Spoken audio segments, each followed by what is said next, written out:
Welcome back to Mr. Cursed. Listen, if you're ever in the Appalachian Mountains in November and someone asks you to go near a cemetery after dark, RUN. Don't ask why, just run. These 8 people didn't run, they took the job. They needed the money. And what they found, waiting for them in those graves. Subscribe right now, hit like, and share this horror. Drop a comment telling me where you're brave enough to watch from. Turn off your lights.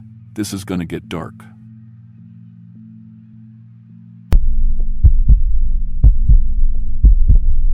I'm 22 years old and a junior at State College, majoring in elementary education. Like most college students, I'm always strapped for cash, so I picked up a babysitting gig with this family called the Hendricks, who live way up in the mountains about 40 minutes from campus. They've got an 8-year-old daughter named Emma, who's sweet as can be, and they pay me $20 an hour just to watch her a couple evenings a week while they go out. It's easy money, and Emma's usually asleep by 9 anyway, so I can get my studying done. The Hendricks live in this beautiful log house tucked back in the hills, surrounded by nothing but trees and wildlife. Their closest neighbor is probably 2 miles away, down a winding dirt road that barely fits 1 car. It's the kind of place where you can sit on the porch at night and not hear a single man-made sound, just owls and the wind through the pines. Mrs. Hendricks is a nurse at the county hospital, and Mr. Hendricks works for the Forestry Service, so they know these mountains like the back of their hands. They'd been trying to have another baby for years, and when Mrs. Hendricks finally got pregnant at 38, they were over the moon about it. I'd been babysitting for them since the beginning of the semester, so about 3 months by the time this happened. Emma and I had our routine down pat. I'd get there around 6, we'd eat whatever Mrs. Hendricks had left for dinner, maybe watch a Disney movie or play some board games. Then I'd tuck her in with a story around 8:30. After that, I'd usually spread my textbooks out on their kitchen table and work on assignments until Mr. Hendricks got home to drive me back to campus. He never let me drive myself up there, said the mountain roads were too dangerous at night for someone who didn't know them well. The house itself was this gorgeous 2-story log cabin that Mr. Hendricks's grandfather had built back in the 1942. It had these huge windows that looked out over the valley, and during the day you could see for miles. But at night, those same windows just reflected the inside lights back at you, making it impossible to see what was out there in the darkness. The place was cozy, but I'd be lying if I said it didn't feel a little isolated sometimes, especially when the wind would pick up and make the trees creak and sway around the house. Emma was one of those kids who was wise beyond her years, probably from spending so much time around adults and living in such a quiet place. She'd tell me stories about the animals she'd see from her bedroom window. Deer, raccoons, sometimes even black bears wandering through their yard. Her parents had taught her to respect the wildlife, but not to fear it, which I thought was pretty cool. She had this little journal where she'd draw pictures of all the different birds and animals she spotted, and she'd get so excited to show me her latest discoveries. November 28th started out like any other babysitting night. Mrs. Hendricks was about 8 months pregnant and getting close to her due date, but the baby wasn't expected for another couple weeks. I showed up at 6 like usual, and everything seemed normal. Mrs. Hendricks looked tired but happy, and she'd made this amazing chicken and rice casserole that smelled incredible. Mr. Hendricks was in his workshop out back, fixing something on his 4-wheeler, and Emma was sprawled on the living room floor working on a puzzle. We had dinner, played a few rounds of Uno, and I was just getting ready to start Emma's bedtime routine when Mrs. Hendricks suddenly doubled over in the kitchen, grabbing the counter and breathing hard. I knew immediately something was wrong. Her face went pale, and she had this panicked look in her eyes. She called for her husband, and when he came running in from outside, she whispered something to him that made his eyes go wide. Emma was asking what was happening, and I was trying to keep her calm while her parents rushed around grabbing bags and car keys. "The baby's coming early," Mrs. Hendricks managed to explain between contractions. "We have to get to the hospital right now." Mr. Hendricks was throwing things into a bag with shaking hands, and you could tell they were both scared because this wasn't how they'd planned it. The nearest hospital was over an hour away on winding mountain roads, and Mrs. Hendricks was clearly in serious labor. They were torn about what to do with Emma. Originally, the plan had been for Emma to stay with Mrs. Hendricks's sister when the baby came, but this was happening so fast that there wasn't time to arrange anything. I told them I could stay the night if they needed me to, that it wasn't a problem at all. Emma was already in her pajamas anyway, and I had my backpack with all my textbooks. Mr. Hendricks looked relieved but also worried about leaving us alone so far from town. "Are you sure you'll be okay up here by yourselves?" he asked, looking between Emma and me. "It might be a long night, and we probably won't be back until tomorrow." I assured him we'd be fine. I'd stayed late plenty of times before, and the house was secure. They had good locks, and the neighbors, even though they were far away, were the kind of people who'd come running if there was any trouble. They rushed out the door around 9:30, leaving me with a list of emergency numbers and $100 on the kitchen counter, just in case. I watched their headlights disappear down the mountain road and turned back to find Emma standing in the doorway, looking a little scared and uncertain about everything that had just happened. I sat down with her and explained that her mom and dad were going to get her new baby brother or sister, and that we were going to have a fun sleepover until they got back. Getting Emma to sleep took longer than usual because she was excited and nervous about the baby, but by 10 o'clock she was finally settled in her room upstairs. I checked all the doors and windows like Mr. Hendricks had taught me, then spread my economics textbook out on the kitchen table and tried to focus on studying for my midterm. The house was quiet, except for the old logs settling and the wind outside, sounds I'd gotten used to over the months. Around 10:30, I started thinking about how I was going to get back to campus the next day. Mr. Hendricks had taken their only vehicle, and I didn't have a car, just rode the bus or caught rides with friends. I figured I'd probably have to call someone to come pick me up, but that would be expensive and inconvenient. Then I remembered something Emma had mentioned before. There was a walking path that cut through Hillside Cemetery and came out right near the bus stop in town. She'd said it was way shorter than taking the main road, maybe 30 minutes versus over an hour of walking. I'd seen the cemetery path during the daytime when we'd driven past it. It was this old graveyard that dated back to the 1800s, set on a hill overlooking the valley. The path was well maintained, with these little solar lights marking the way, and it cut right through the middle of the cemetery grounds. Emma had mentioned that she and her dad sometimes walked through there during the day when they were heading to town, and that it was perfectly safe. During daylight, I could see how it would be kind of peaceful. Just old headstones and well-kept grass, with a clear view of the surrounding area. The more I thought about it, the more it made sense. I could wait until morning and then take the cemetery path down to town to catch the bus back to campus. It would save me having to ask someone to drive all the way up the mountain to get me, and I wouldn't feel guilty about making the Hendricks pay for a taxi. I had my pepper spray in my purse and my phone flashlight, so even if it was still a little dark out, I'd be prepared. Plus, it was supposed to be a clear night with a full moon, so visibility wouldn't be too bad. But around 11 o'clock, I started getting antsy about being alone in the house. It wasn't that I was scared exactly, but the silence was getting to me in a way it never had before. Usually, Mr. Hendricks would be back by then, and I'd be heading home. The house felt different when I knew I was really and truly alone with just Emma sleeping upstairs. Every little sound seemed amplified, the refrigerator humming, the heater clicking on, boards creaking as the temperature dropped outside. I decided to check on Emma around 11:30, just to make myself feel better. I crept upstairs and peeked into her room, where she was fast asleep, clutching her stuffed rabbit. She looked so peaceful and small in her twin bed, and for a moment I felt this surge of protectiveness toward her. I was responsible for keeping her safe until her parents got back, and that felt like a big responsibility given how isolated we were. Standing at her bedroom window, I could see the cemetery in the distance. The solar lights along the path were clearly visible, tiny dots of white light marking the route through the darkness. It actually looked kind of pretty from up there, like a string of pearls laid across the hillside. The full moon was bright enough that I could make out the general shape of the cemetery grounds and even some of the larger headstones. It really didn't look scary at all, just peaceful and well-maintained.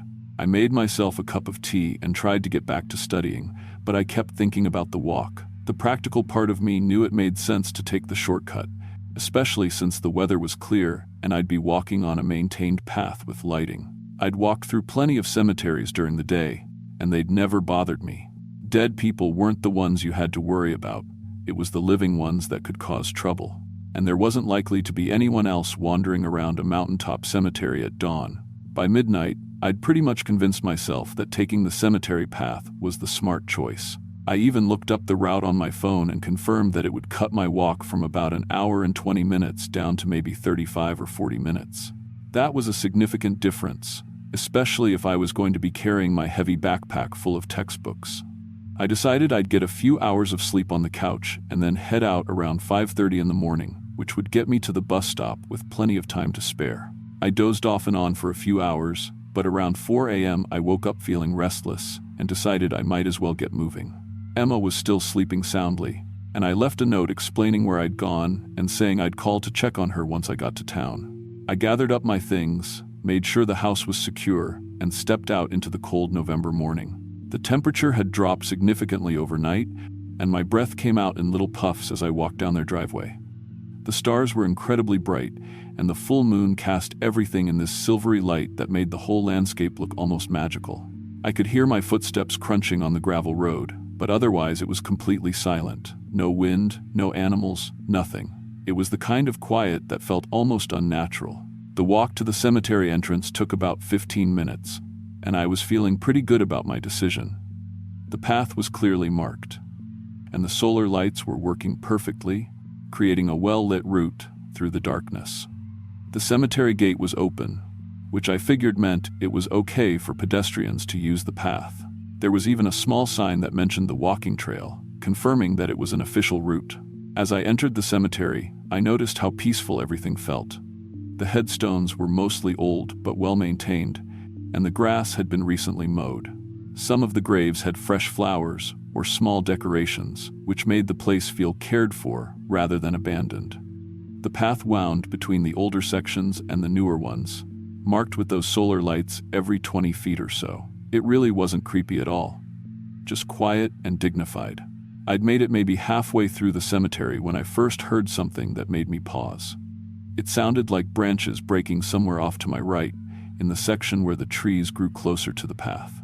At first I figured it was just a deer or some other animal moving through the woods. These mountains were full of wildlife, and it made sense that animals would be more active in the early morning hours when it was cooler and quieter. But then I heard it again, and this time it sounded different. The branches were breaking in a pattern that seemed too deliberate to be random animal movement. It was like something large was moving parallel to the path, staying in the trees, but following my route. I stopped walking and listened, trying to figure out what it might be. The sound stopped too, which struck me as odd.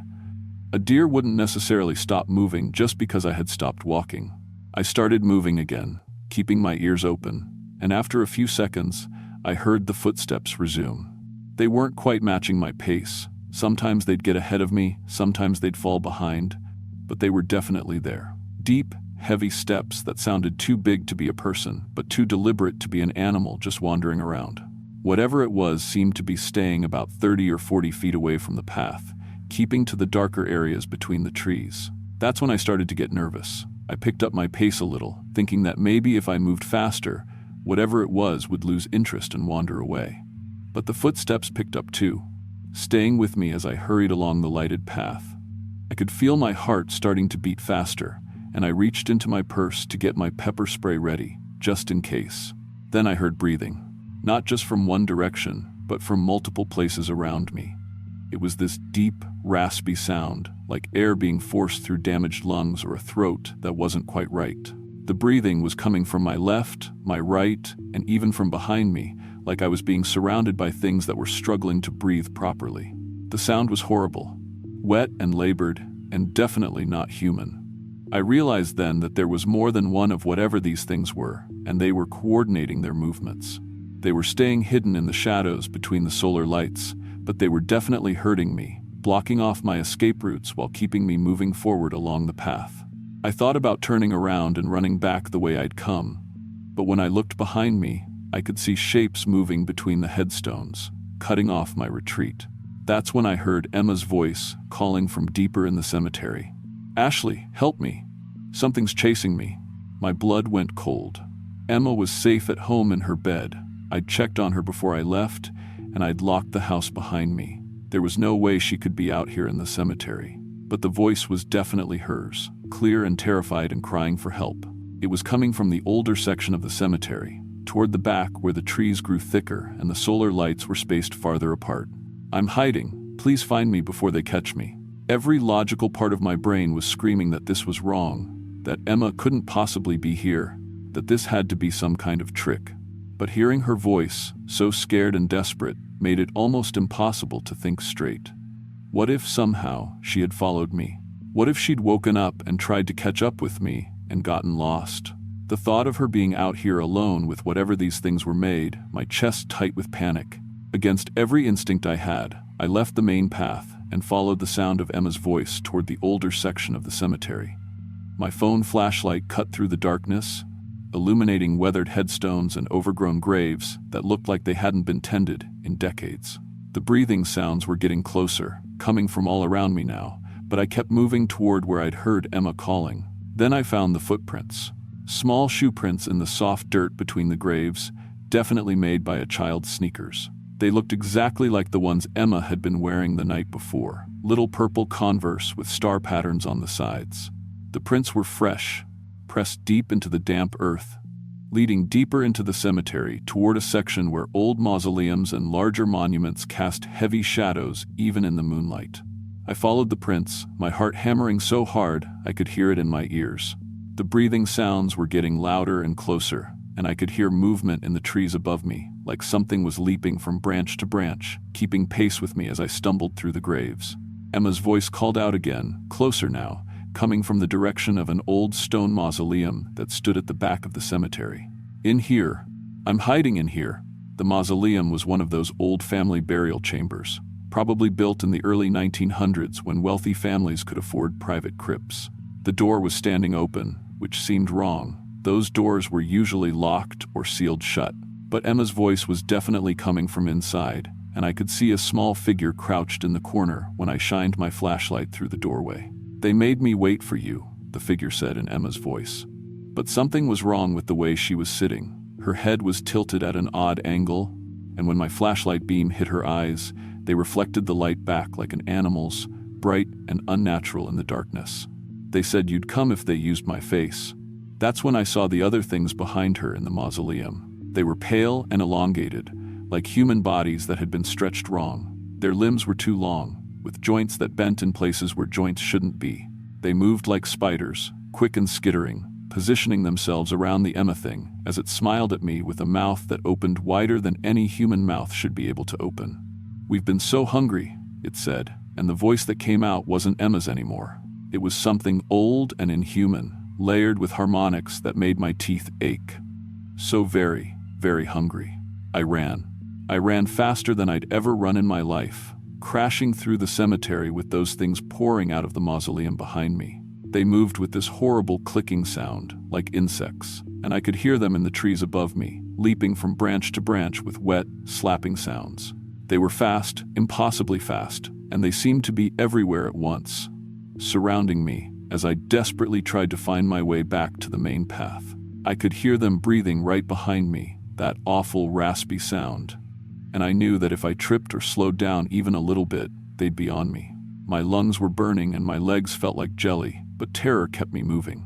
I crashed through headstones and monuments, following the glow of the solar lights that marked the way back to the cemetery entrance. Just as I felt something grab at my jacket, I burst through the cemetery gates and onto the main road. The moment my feet hit the pavement outside the cemetery grounds, the sounds stopped. The clicking, the breathing, the movement in the trees, everything went silent. I turned around and saw them clustered at the boundary, these pale, wrong shapes pressed up against an invisible barrier that seemed to keep them trapped within the cemetery limits. They stood there watching me, swaying slightly, making soft clicking noises like they were frustrated. The Emma thing was in front, still wearing her face, but wrong, so wrong, with those reflective eyes and that too wide mouth. It raised one hand and waved at me, a gesture that would have been innocent if not for the way its arm bent in 3 places, where an arm should only bend in one. I didn't stop running until I reached the bus stop in town, where I collapsed on the bench and called 911. The police thought I was having some kind of breakdown when I tried to explain what had happened. They drove up to check on Emma and found her safe in her bed, exactly where I'd left her. The house was still locked up tight, and there was no sign that anyone had been inside. When I called the hospital to check on the Hendricks, I learned that Mrs. Hendricks had given birth to a healthy baby boy around 3 a.m. Emma was fine, the baby was fine, everyone was fine. Except me. The next day, I drove back up to the cemetery with 2 of my friends, just to prove to myself that what I'd seen wasn't real. In the daylight, it looked exactly like what it was, a peaceful, well-maintained cemetery with a walking path. But when we got to the mausoleum, where I'd seen the Emma thing, we found something that made my blood run cold. Child-sized footprints leading away from the mausoleum, heading toward the cemetery boundary. But these prints didn't stop at the gates. They continued past the cemetery, down the mountain road, and split off toward every house in the area. Little purple Converse prints with star patterns, pressed into the soft dirt beside driveways and front porches, like someone had been testing doors and looking in windows. I quit babysitting for the Hendricks after that. I couldn't look at Emma without wondering if it was really her or if it was one of those things wearing her face. I know that sounds crazy, but you have to understand, those creatures had copied her perfectly. Her voice, her mannerisms, even her shoes. How could I ever be sure it was really her? I moved back closer to campus and found a job at the library instead. Safer, quieter, no isolated mountain houses or walking through cemeteries in the dark. But sometimes, late at night, I'll catch a glimpse of someone I know in my peripheral vision. A classmate, a friend, a professor, and for just a second, I'll wonder if it's really them or if it's something else wearing their face. Because now I check every shadow twice, never knowing whose face they might wear next. And I never, ever take shortcuts through cemeteries anymore, no matter how well lit the path might be.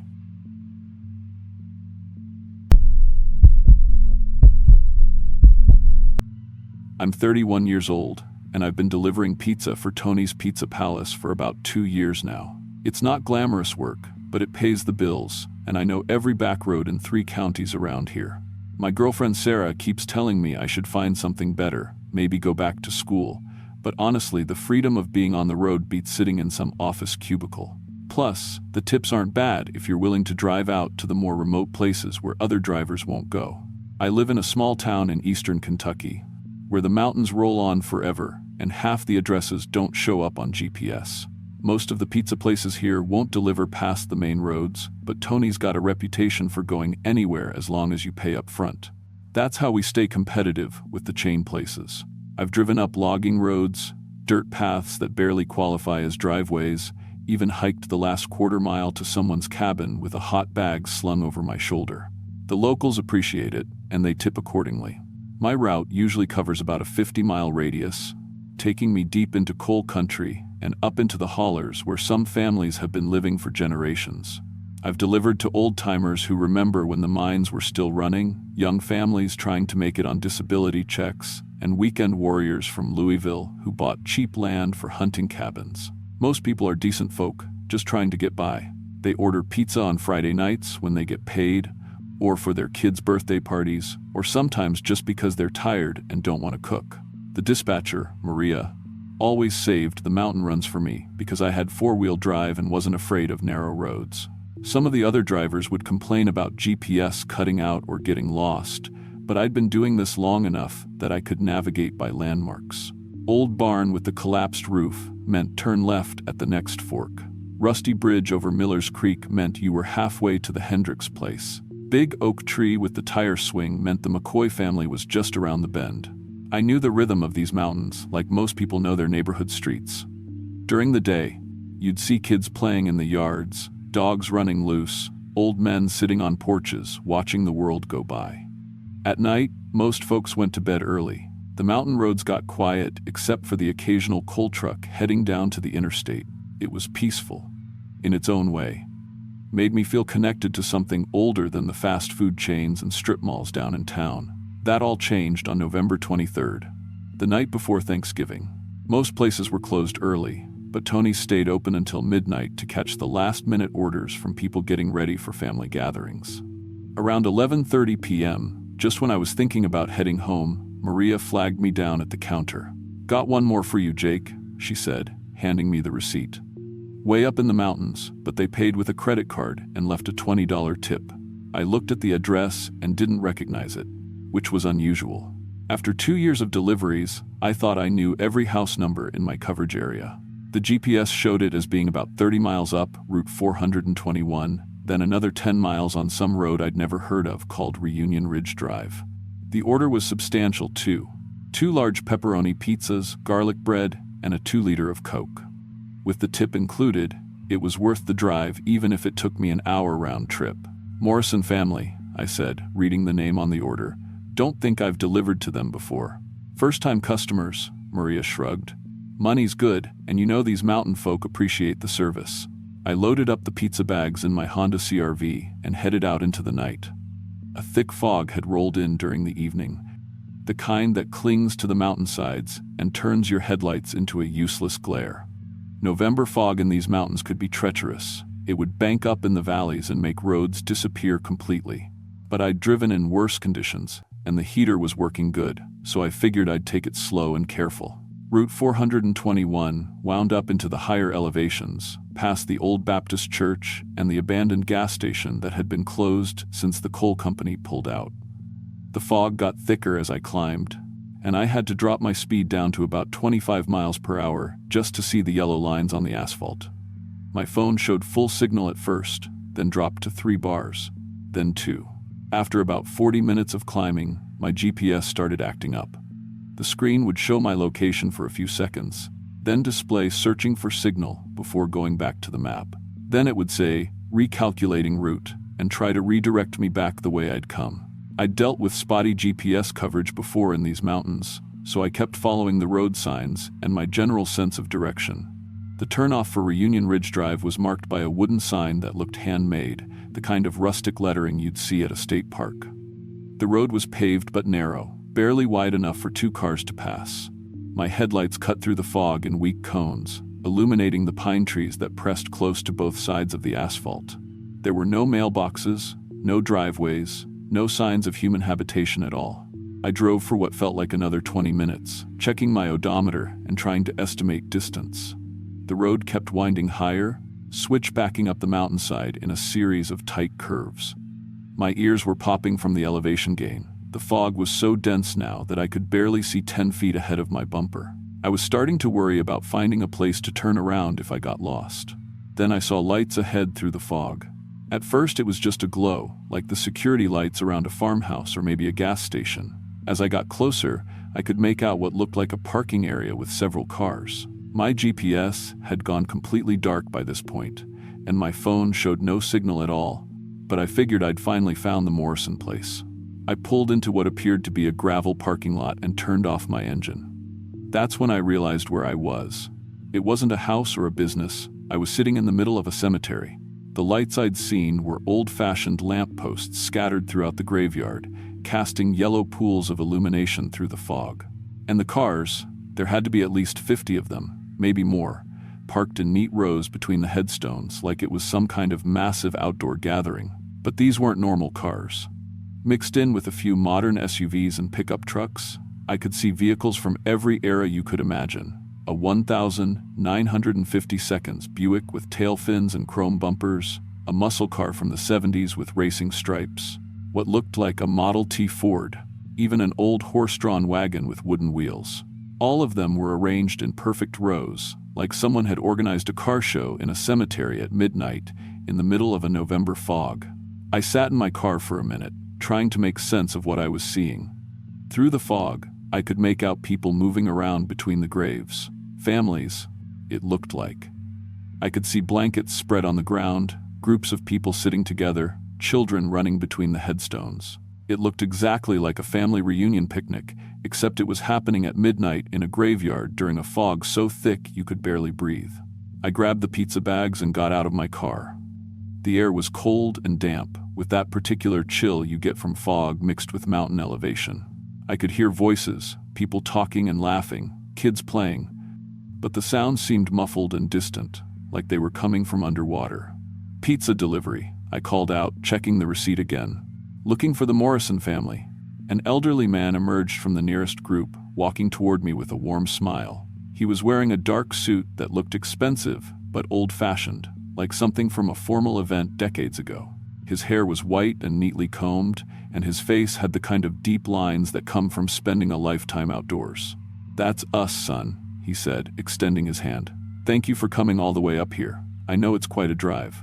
His handshake was firm, but his skin felt cold, like he'd been standing outside for hours. He reached into his jacket pocket and pulled out a wad of bills, counting out exact change plus the $20 tip.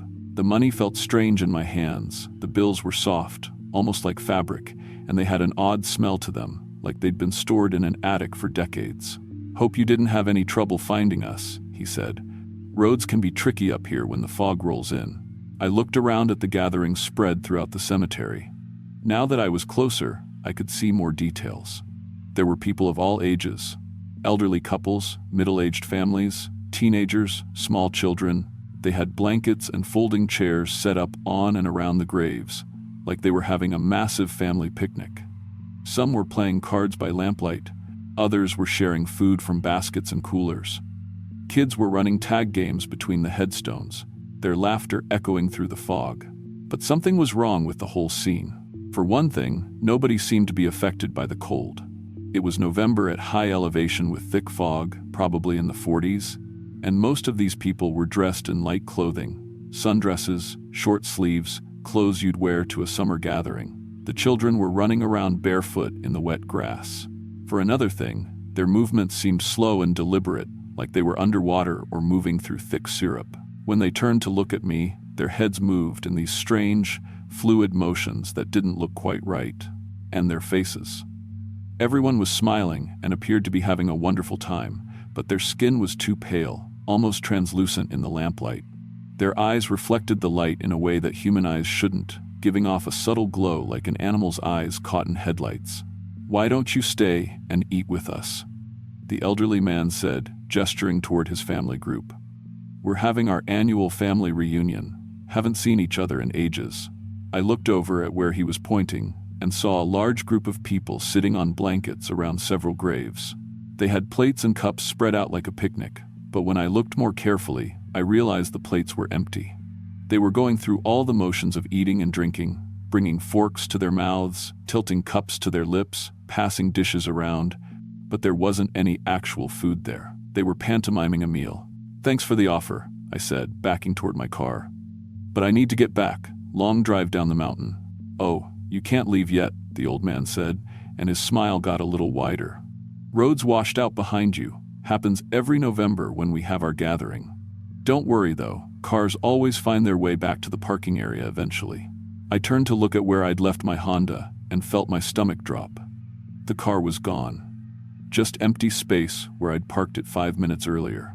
I looked around frantically and spotted it sitting 3 rows over, wedged between what looked like a hearse from the 1932nd and a rusted-out pickup truck that was probably older than I was. I was absolutely certain I'd parked near the entrance to the cemetery. There was no way my car had moved on its own, and I hadn't seen or heard anyone drive it. But there it sat, like it had been part of this strange automotive collection all along. "How did my car get over there?" I asked, but the old man just shrugged. "Like I said, happens every November. Cars just seem to find their proper places during our reunion. Nothing to worry about." The panic was starting to set in now. I began walking quickly toward where my car was parked, weaving between the rows of vehicles and graves. As I passed the family groups, they all called out to me in friendly voices. "Stay for dinner." "Young man, we've got plenty of food.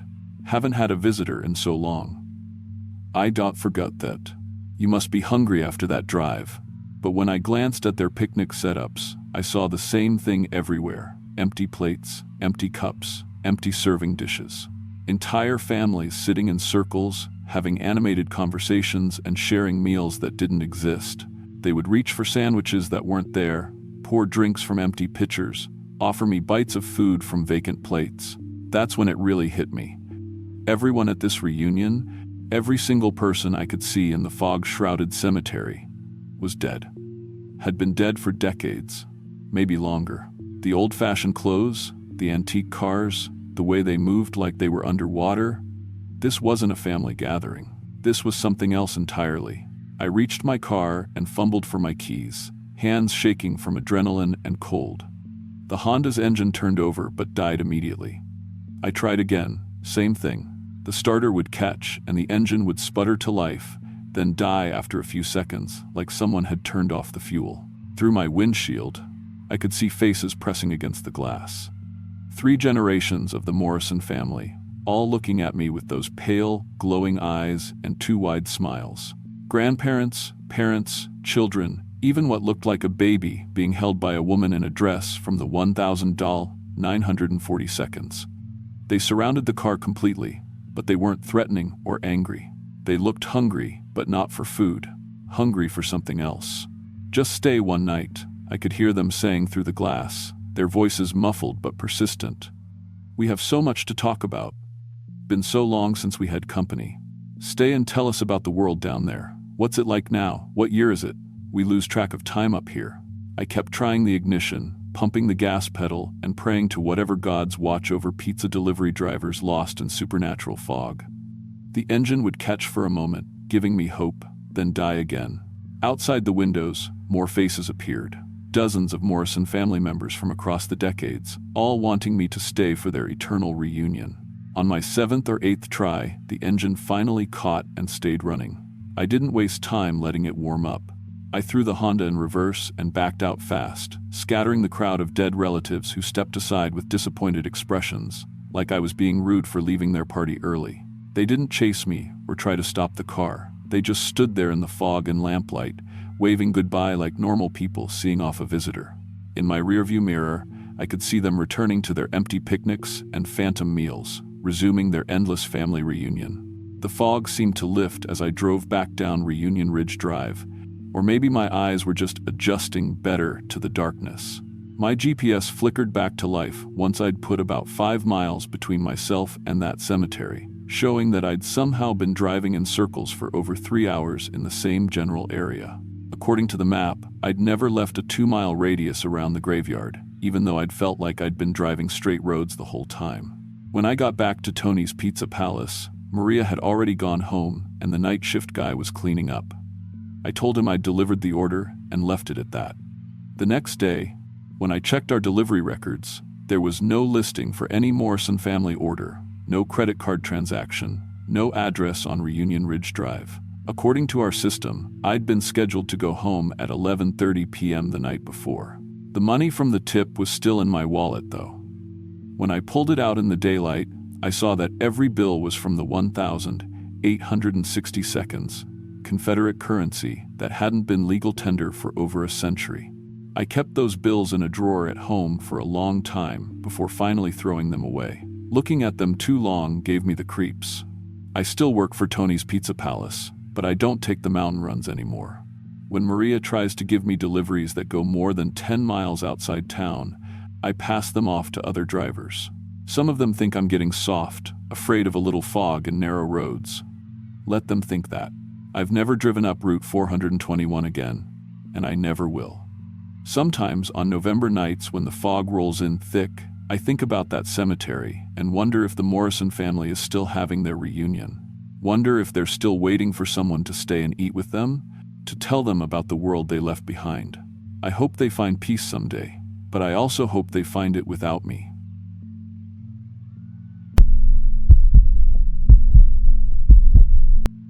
I'm 43 years old, and I've been working as a janitor at Riverside Elementary for 18 years now. It's honest work, you know? I take pride in keeping those hallways clean, making sure the kids have a good environment to learn in.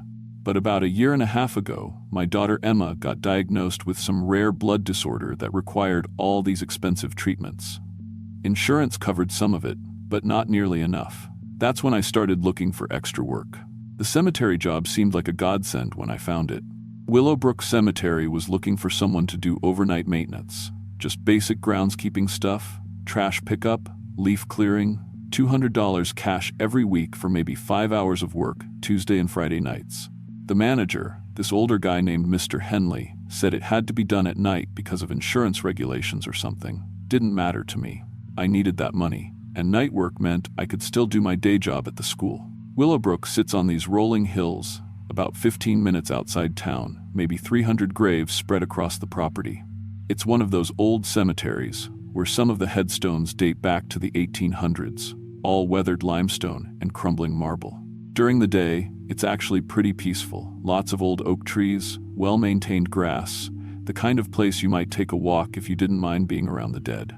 At night, though, it had a different feel to it. Quieter than quiet, if that makes sense. Like the whole place was holding its breath. Mr. Henley gave me a full set of keys on my first night, keys to the maintenance shed, the front gate, even the little chapel they used for services. "You're on your own out here," he told me, which suited me fine.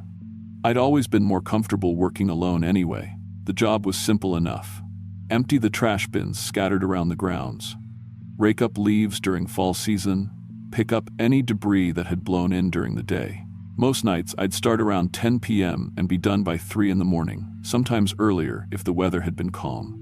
Those first 2 months went smooth as anything. I'd drive out there in my old Ford pickup, unlock the gate, and spend a few hours just walking the grounds with my rake and trash bags. The work was easy, almost meditative. There's something about being outside at night, just you and the stars, that puts things in perspective. I'd think about Emma, about how this extra money was helping pay for her treatments, and it made the whole thing feel worthwhile. The cemetery itself was well kept, probably better maintained than some of the parks in town. Mr. Henley clearly took pride in the place, and it showed. The grass was always trimmed neat, the pathways were clear, and even the older sections had been restored with care. I started learning the layout pretty quickly, where the oldest graves were clustered near the chapel, where the newer sections stretched toward the back property line, which areas got the most foot traffic from visitors during the day. But there were things I noticed that struck me as odd, even early on. Some of the graves had these perfect circles of dead grass around them, maybe 6 feet in diameter, like someone had been walking the same path over and over until they'd worn the ground bare. At first I figured it might be family members who visited regularly, pacing while they grieved or something like that.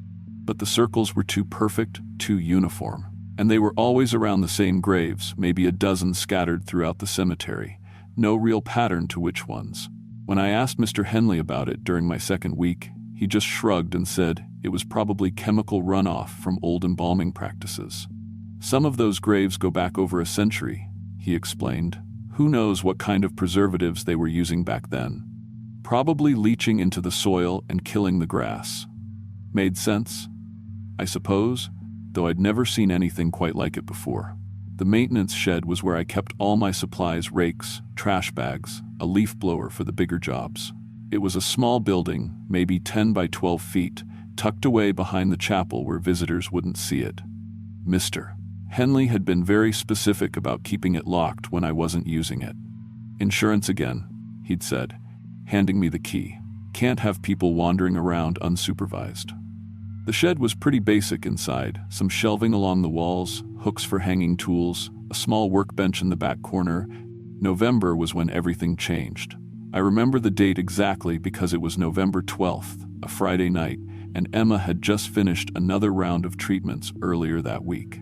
The doctors were optimistic about her progress, which had put me in a good mood as I drove out to Willowbrook that night. It was cold, probably in the low 40s, and the wind was picking up, sending leaves skittering across the pathways.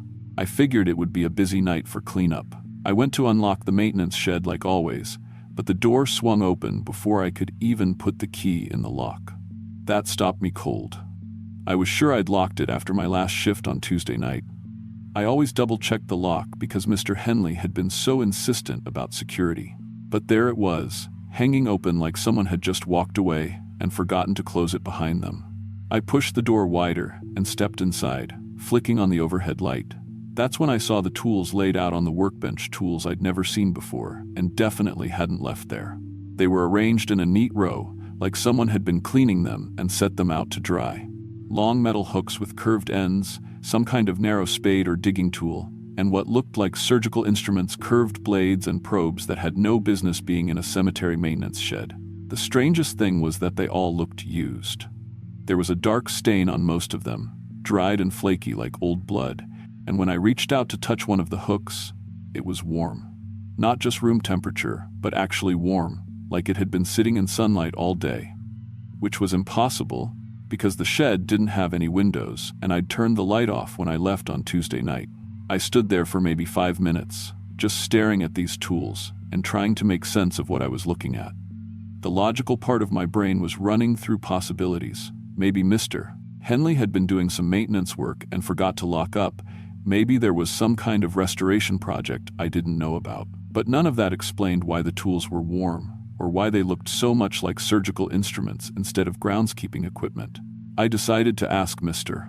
Henley about it when I saw him next, but for the moment I just wanted to get my regular tools and finish my shift. I grabbed my rake and trash bags from their usual spot, locked the shed behind me, and headed out to start my rounds. The wind was really picking up now, and I could hear it whistling through the oak trees as I walked the pathways. That's when I found the holes. They were scattered throughout the cemetery, maybe a dozen of them that I could see in the light from my flashlight. At first I thought they might be gopher holes or something like that, but when I got closer I realized they were much bigger, maybe 8 inches across and perfectly round. I knelt down next to one of them and shined my light into it, but I couldn't see the bottom. The sides were smooth, like they'd been bored out with some kind of machine, and there was a strange smell coming up from the depths, sharp and chemical, like chlorine mixed with something metallic. The really weird thing was that these holes weren't dug from above. The soil around each one was undisturbed except for the hole itself, like something had punched up through the ground from underneath. I walked around the cemetery and found more of them, some near the graves with the dead grass circles, some in completely random spots. All of them were the same size, same smooth-sided construction, same strange smell drifting up from the darkness below.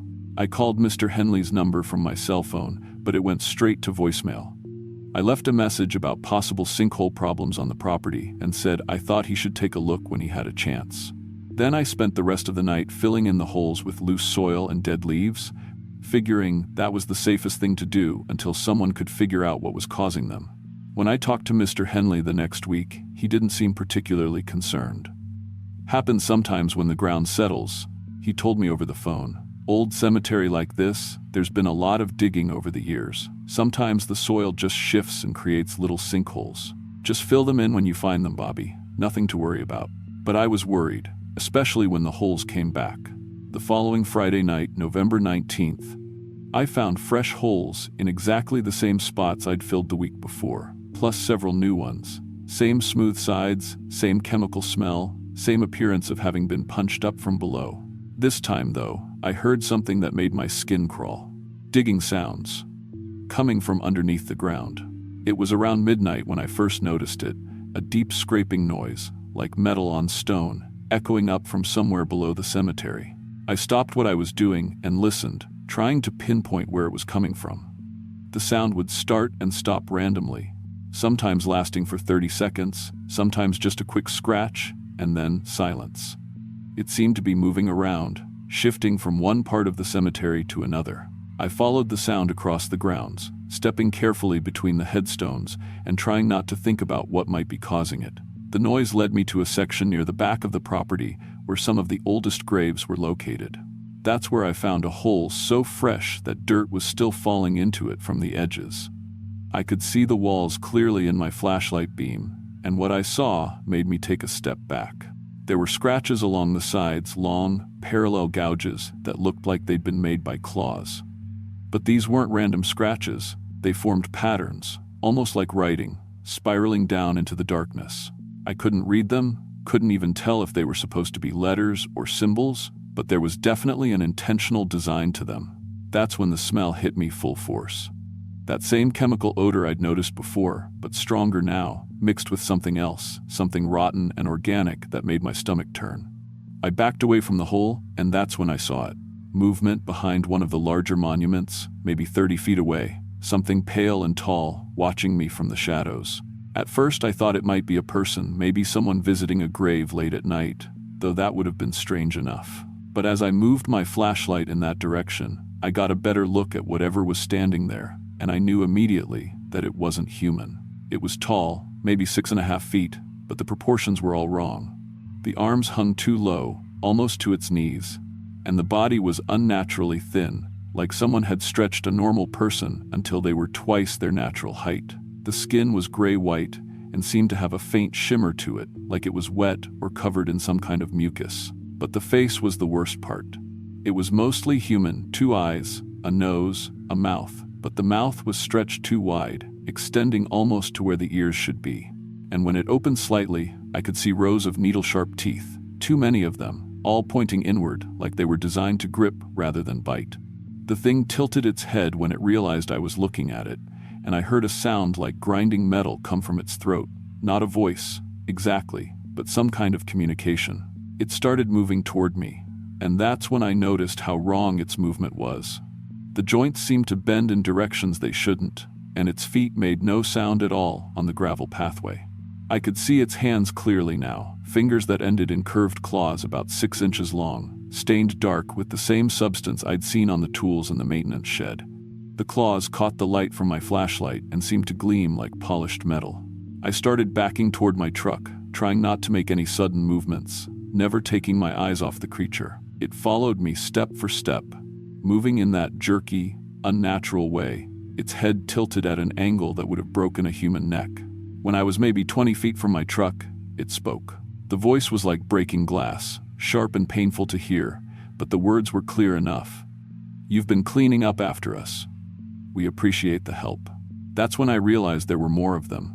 They started rising from the fresh holes I'd been staring into, pulling themselves up with those terrible claws, emerging from the ground like some kind of nightmare harvest. 6 of them, all with that same pale, wrong appearance, all with claws stained dark from whatever they'd been doing down in the tunnels beneath the cemetery. They arranged themselves in a loose circle around my truck, not threatening exactly, but definitely blocking my escape routes. Up close, I could see that their skin wasn't just gray. It had a texture like old leather, with patches that looked almost scaled, and the smell coming off them was overwhelming. That same chemical rot I'd been smelling from the holes. One of them, slightly taller than the others, spoke in that same glass-breaking voice. "We've been digging for so long, looking for the old bones, the ones that remember." I didn't wait to hear any more. I dove into my truck, started the engine, and floored the gas pedal, scattering gravel as I tore across the cemetery lawn toward the front gate. In my rearview mirror, I could see them standing there watching me go, perfectly still like statues, their pale forms visible in the red glow of my taillights. I didn't stop driving until I reached my house. And I didn't sleep that night at all. I called Mr. Henley first thing Saturday morning and told him I was quitting, that I couldn't work at the cemetery anymore. I expected him to ask questions, maybe try to talk me out of it, but he just sighed like he'd been expecting the call. "They always get restless when someone new starts working nights," he said quietly. "What are they digging for?" I asked, though I wasn't sure I wanted to know the answer. There was a long pause before he responded. "Something that was buried here long before we started burying people. This land has a history, Bobby. The cemetery is just the most recent chapter." After I hung up, I did some research at the library, looking into the history of the land where Willowbrook Cemetery sits. What I found didn't make me feel any better. The area had been a Cherokee burial ground until 1823, when it was disturbed during a land dispute. The records were vague about what exactly happened, but dozens of graves had been dug up, and the remains relocated to make way for farming. I never went back to Willowbrook Cemetery, not even to drive past it. I found other ways to make the extra money for Emma's treatments, picked up weekend shifts at the school, did some handyman work for neighbors. It took longer to save up what we needed, but we managed. Emma's doing well now, by the way. The treatments worked, and she's been in remission for over a year. Sometimes I wonder if those things under the cemetery had something to do with it, if there was some kind of trade involved that I don't understand. But mostly, I try not to think about it at all. What I do think about, though, especially on nights when the wind is blowing hard and I can hear things scratching around outside, is that they're still down there, still digging through the tunnels beneath those old graves, still looking for whatever it is they lost when the burial ground was disturbed almost 2 centuries ago. And I think about Mr. Henley, who clearly knew what was down there and kept hiring people anyway. I wonder how many night groundskeepers he's been through over the years, and whether any of them stayed longer than I did. I drive a different route to work now, one that doesn't take me anywhere near Willowbrook Cemetery. It adds 10 minutes to my commute, but some detours are worth making. Looking back, I realize how lucky I was that those things were more interested in their digging than in me. But I also know that luck doesn't last forever, especially when you're dealing with something that's been waiting underground for almost 200 years. To this day, I still check my locks twice before going to bed. And I never, ever work nights anymore.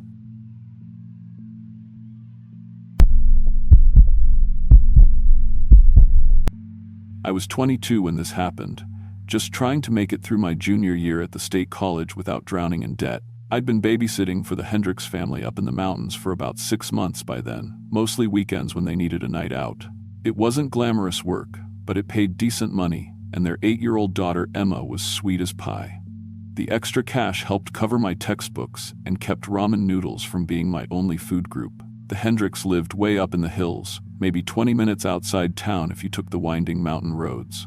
Their closest neighbor was at least 2 miles away, which made their place feel pretty isolated, especially at night. But I'd grown up around these mountains my whole life, so the quiet didn't bother me much.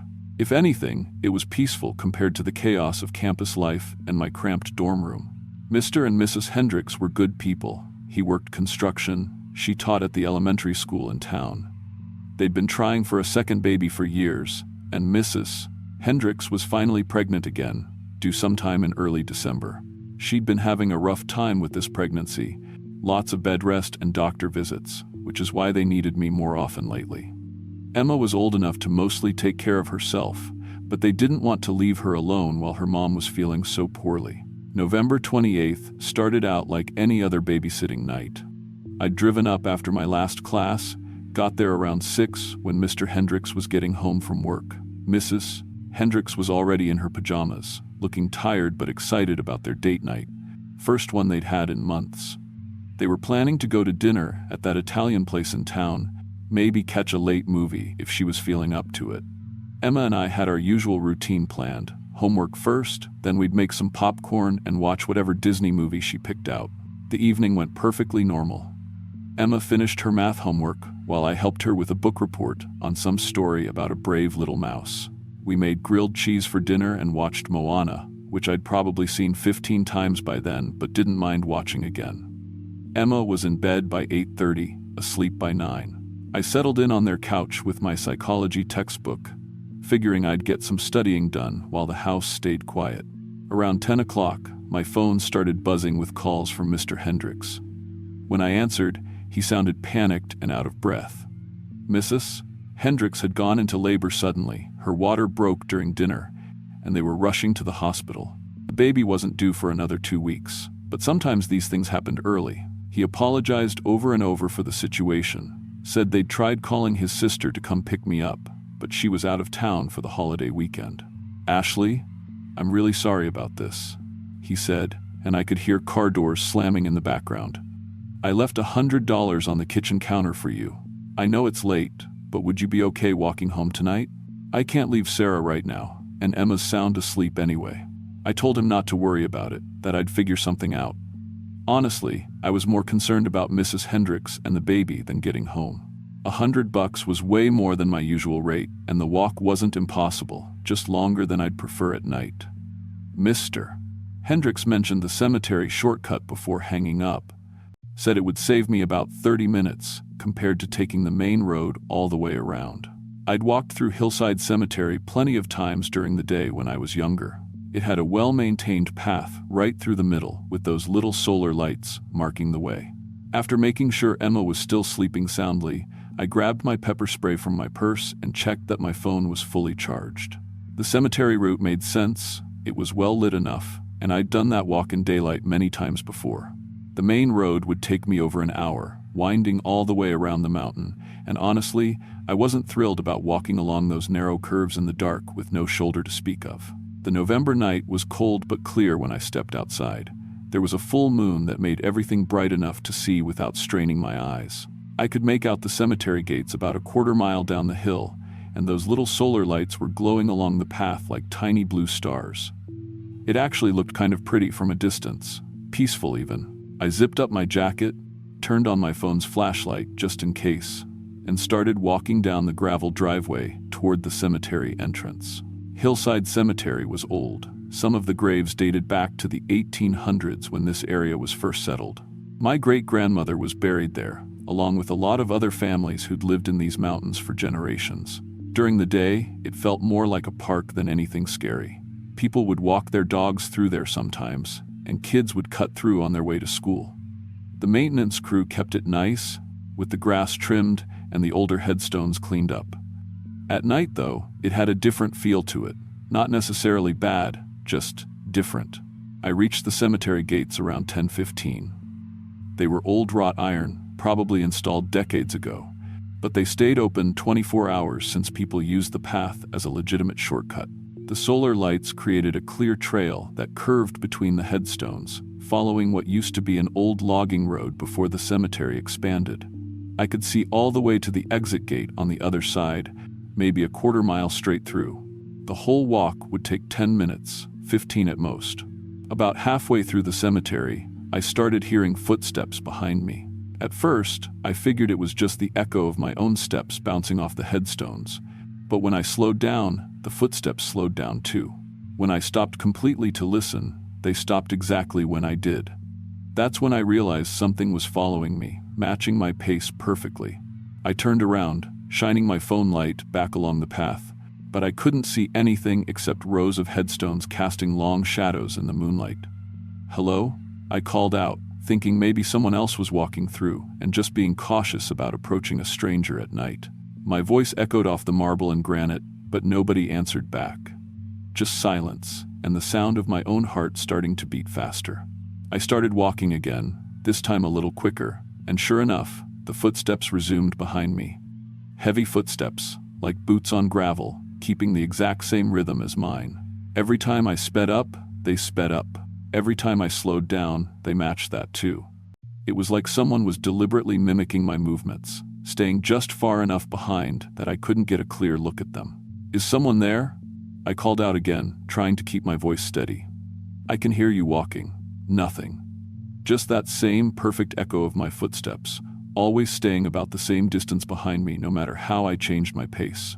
I was getting genuinely scared now, my hands starting to shake as I held my phone. I thought about calling 911, but what would I tell them? That someone was walking in a public cemetery at night? That I heard footsteps I couldn't explain? I decided to make a run for it. The exit gate was only about 100 yards ahead, and once I got to the main road, there'd be streetlights and the occasional car passing by. I broke into a jog, my footsteps crunching loud on the gravel path, and immediately heard the footsteps behind me break into a run too. Not just matching my pace anymore, actually chasing me. I looked back over my shoulder and saw something that made my blood freeze. There was a figure about 50 feet behind me, tall and dark, moving between the headstones with an odd, jerky gait. I couldn't make out any details in the shadows, just this wrong-looking shape that seemed too tall and too thin to be a normal person. It was keeping pace with me perfectly, never gaining or losing ground, just maintaining that exact same distance, like it was tethered to me somehow. I sprinted toward the cemetery exit, my lungs burning in the cold air, hearing what sounded like heavy breathing right behind my ear, even though I knew the figure was still yards away. My phone light was bouncing everywhere as I ran, casting wild shadows that made every headstone look like it was moving. The exit gate seemed to take forever to reach, like the cemetery was stretching out longer than it should have been. Finally, I burst through the gates and onto the main road, spinning around to see what had been chasing me. The cemetery path was empty. No figure, no footsteps, just the peaceful rows of headstones glowing softly under the solar lights. I stood there panting, feeling ridiculous and embarrassed. Obviously, I'd spooked myself over nothing, let my imagination run wild in a perfectly normal cemetery at night. I caught my breath and started laughing a little, the way you do when you realize you've been scared of your own shadow. My heart was still racing, but the main road felt safe and normal. I could see streetlights in the distance marking the way back to town, and I felt silly for panicking over what was probably just the echo of my own footsteps and some tricks of light and shadow. I'd made it maybe 20 yards down the road when I heard Emma's voice calling from inside the cemetery. "Ashley, Ashley, help me." I stopped dead in my tracks. That was definitely Emma's voice, high and scared, crying out for help from somewhere back among the headstones. But Emma was safe at home with her parents at the hospital. I'd watched Mr. Hendricks carry his wife to the car myself. There was no way Emma could be in the cemetery. No way at all. "Ashley, please." The voice came again. Definitely Emma, sobbing and terrified. Someone's chasing me. I'm hiding behind Grandpa's grave. Every rational part of my brain was screaming that this was impossible, that Emma was tucked safely in her bed miles away while her parents dealt with the new baby. But that was her voice, clear as day, and she sounded genuinely scared. What if something had happened at the hospital? What if someone had taken her? What if she'd somehow gotten confused and wandered off? Against every instinct telling me to keep walking toward town, I turned around and went back through the cemetery gates. I followed Emma's voice calling for help, moving deeper into the cemetery than I'd gone before, past the main path into the older sections, where the headstones were larger and more elaborate. "Emma, where are you?" I called out, shining my phone light between the monuments. "Over here, Ashley, behind the big angel statue." I found her crouched behind a large granite monument topped with a carved angel, just like she'd said. She was wearing the same pink pajamas I'd tucked her into bed in, and her face was streaked with tears. She looked up at me with those big brown eyes, shaking and scared. "Emma, sweetie, what are you doing here?" I knelt down beside her, my mind racing to make sense of the situation. "How did you get here? Where are your parents?" The man said, "Mommy and Daddy got hurt," she whispered, fresh tears streaming down her face. "He said they were in an accident, and I had to come find you. He brought me here, but then he started chasing me, so I hid." "What man?" I asked, but Emma just pointed behind me with a trembling finger. I turned around and saw him standing about 10 feet away, the tall figure from before, except now I could see him clearly in the moonlight. He was wearing dark clothes that seemed to absorb light rather than reflect it, and his face was hidden in shadow, even though the moon was bright enough to illuminate everything else around us. Something about his proportions was wrong. Too tall, too thin. Like someone had stretched a person out beyond normal human limits. "She belongs here now," he said in a voice that sounded like grinding stone. "All the children who walk through here belong to us." That's when I noticed Emma's hand in mine was ice cold. Not just cold from the November air, cold like she'd been outside for hours, like the cold was coming from inside her. Her skin had a grayish tint that I hadn't noticed before, and when I looked closer at her face, her eyes seemed flat and empty despite the tears. "Emma," I whispered, "how long have you been out here?" She smiled up at me then, and her teeth were black and rotting, her breath smelling like old earth and decay. "I've been waiting for you, Ashley. We've all been waiting." I scrambled backward, finally understanding what was happening. The real Emma was safe at home. This thing wearing her face had been using her voice to lure me back into the cemetery, had been calling for help in a voice I trusted completely, and I'd walked right into its trap. More figures were rising from behind the headstones now, tall and wrong-looking like the first one, all reaching toward us with arms that seemed too long for their bodies. The thing that looked like Emma was changing, its face shifting and melting like wax, the pink pajamas hanging loose on a frame that was stretching and distorting. I grabbed what was left of the Emma thing and ran toward the gates, but the body in my arms was getting heavier and harder to carry. I could feel it decomposing as I held it, the flesh turning gray and starting to fall away in chunks. By the time I reached the main road, I was carrying nothing but dust and fragments of bone that crumbled through my fingers. I collapsed at the roadside, staring at my empty hands while cars drove past without stopping. The few drivers that passed looked right through me like I wasn't even there. I tried calling 911, but my phone had no signal, despite showing full bars just minutes before. I tried flagging down a passing truck, but the driver didn't even slow down. I walked home in a daze, my mind trying to process what had just happened. When I finally got back to my dorm, I immediately called the hospital to check on Emma and her family. The nurse told me that Emma Hendricks was fine, that she'd stayed with her grandmother during her parents' hospital visit. The new baby had been born healthy at 11:30 p.m. AT, a little girl they named Grace. But I'd been in the cemetery with something wearing Emma's face at 11:30. I'd been carrying a decomposing child back to the road while the real Emma was safely tucked in at her grandmother's house. I never babysat for the Hendricks family again. Told them I was too busy with school, which was partly true. But really, I couldn't look at Emma the same way after that night. Every time I saw her, I remembered the feeling of cold, gray flesh crumbling in my hands, remembered those black teeth and empty eyes. I still have nightmares about carrying dead children out of cemeteries. Sometimes in the dreams, it's Emma. Sometimes it's other kids I don't recognize. But it's always the same feeling of something heavy and wrong in my arms, something that doesn't belong in the world of the living. I'm 28 now, working as a teacher myself, and I live in the city where there aren't any old mountain cemeteries to cut through. I don't babysit anymore, and I don't take shortcuts through graveyards no matter how much time they might save. Some paths aren't worth walking, no matter how well lit they seem. To this day, I still don't know what those things were or what they wanted with Emma. But I know they're still out there in Hillside Cemetery, waiting for the next person who thinks a shortcut through the dead is worth the risk. Looking back now, I realize that whatever was in that cemetery had been watching the Hendricks family, learning their voices and routines, waiting for the right opportunity. It knew about Emma's grandfather's grave, knew how to mimic her voice perfectly, knew exactly what would make me come back and look for her.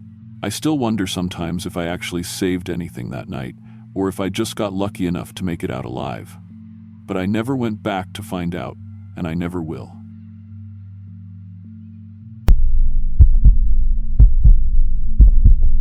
I'm 35 years old, and I've been driving for Uber for about 3 years now, mostly working the overnight shifts because that's where the real money is. Between my wife Sarah and our 2 kids, we need every dollar I can bring in. My day job doing maintenance at the hospital barely covers rent, so those late-night rides, drunk college kids, airport runs, emergency hospital trips, they keep the lights on. I'd gotten pretty comfortable with the weird side of driving nights. You see everything when you're out there from midnight to 6 a.m. People at their lowest points, their most desperate moments, their strangest behavior. But I'd never had anything happen like what went down on November 30th. That was a Tuesday night, or I guess technically Wednesday morning, and it had been dead slow. I'm talking 1 ride in 3 hours slow. I was parked outside the 24-hour Sheetz on Highway 9, scrolling through my phone when the app finally pinged. The request came through at 2:17 a.m. Pickup at Mercy General Hospital, destination Riverside Cemetery. 25-minute drive up into the mountains, which meant decent money if they actually showed up. Hospital runs are usually family emergencies. Someone lost a loved one, needed to get home, or had to rush back for visiting hours. The cemetery destination was weird for 3 a.m., but grief makes people do strange things. I'd driven plenty of people to say goodbye at odd hours. I'd been working Mercy General pickups for years because of my day job there, knew all the security guards, most of the night shift nurses. The hospital sits at the edge of town where the foothills start climbing toward the Blue Ridge. It's an old building, built in the 1942, with additions tacked on over the decades that never quite match. During the day, it bustles with activity, but at night it feels hollow. Just skeleton crews keeping watch over the sick and dying. Riverside Cemetery was about as far up into the mountains as you could drive on a real road. The old families around here had been burying their dead there for over a century.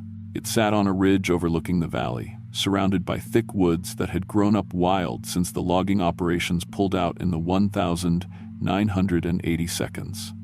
During the day it was peaceful, almost beautiful. At night, well, I'd never been there at night before this. I knew the route well enough. Up Highway 52 through the valley, then winding mountain roads that got narrower and more treacherous the higher you climbed. In good weather, it was a pleasant drive. In November, with the fog that rolls in after midnight, it could be downright dangerous. But I needed the money, and a fare that far out usually meant a good tip from someone grateful to find a ride. The drive to the hospital took about 10 minutes through empty streets.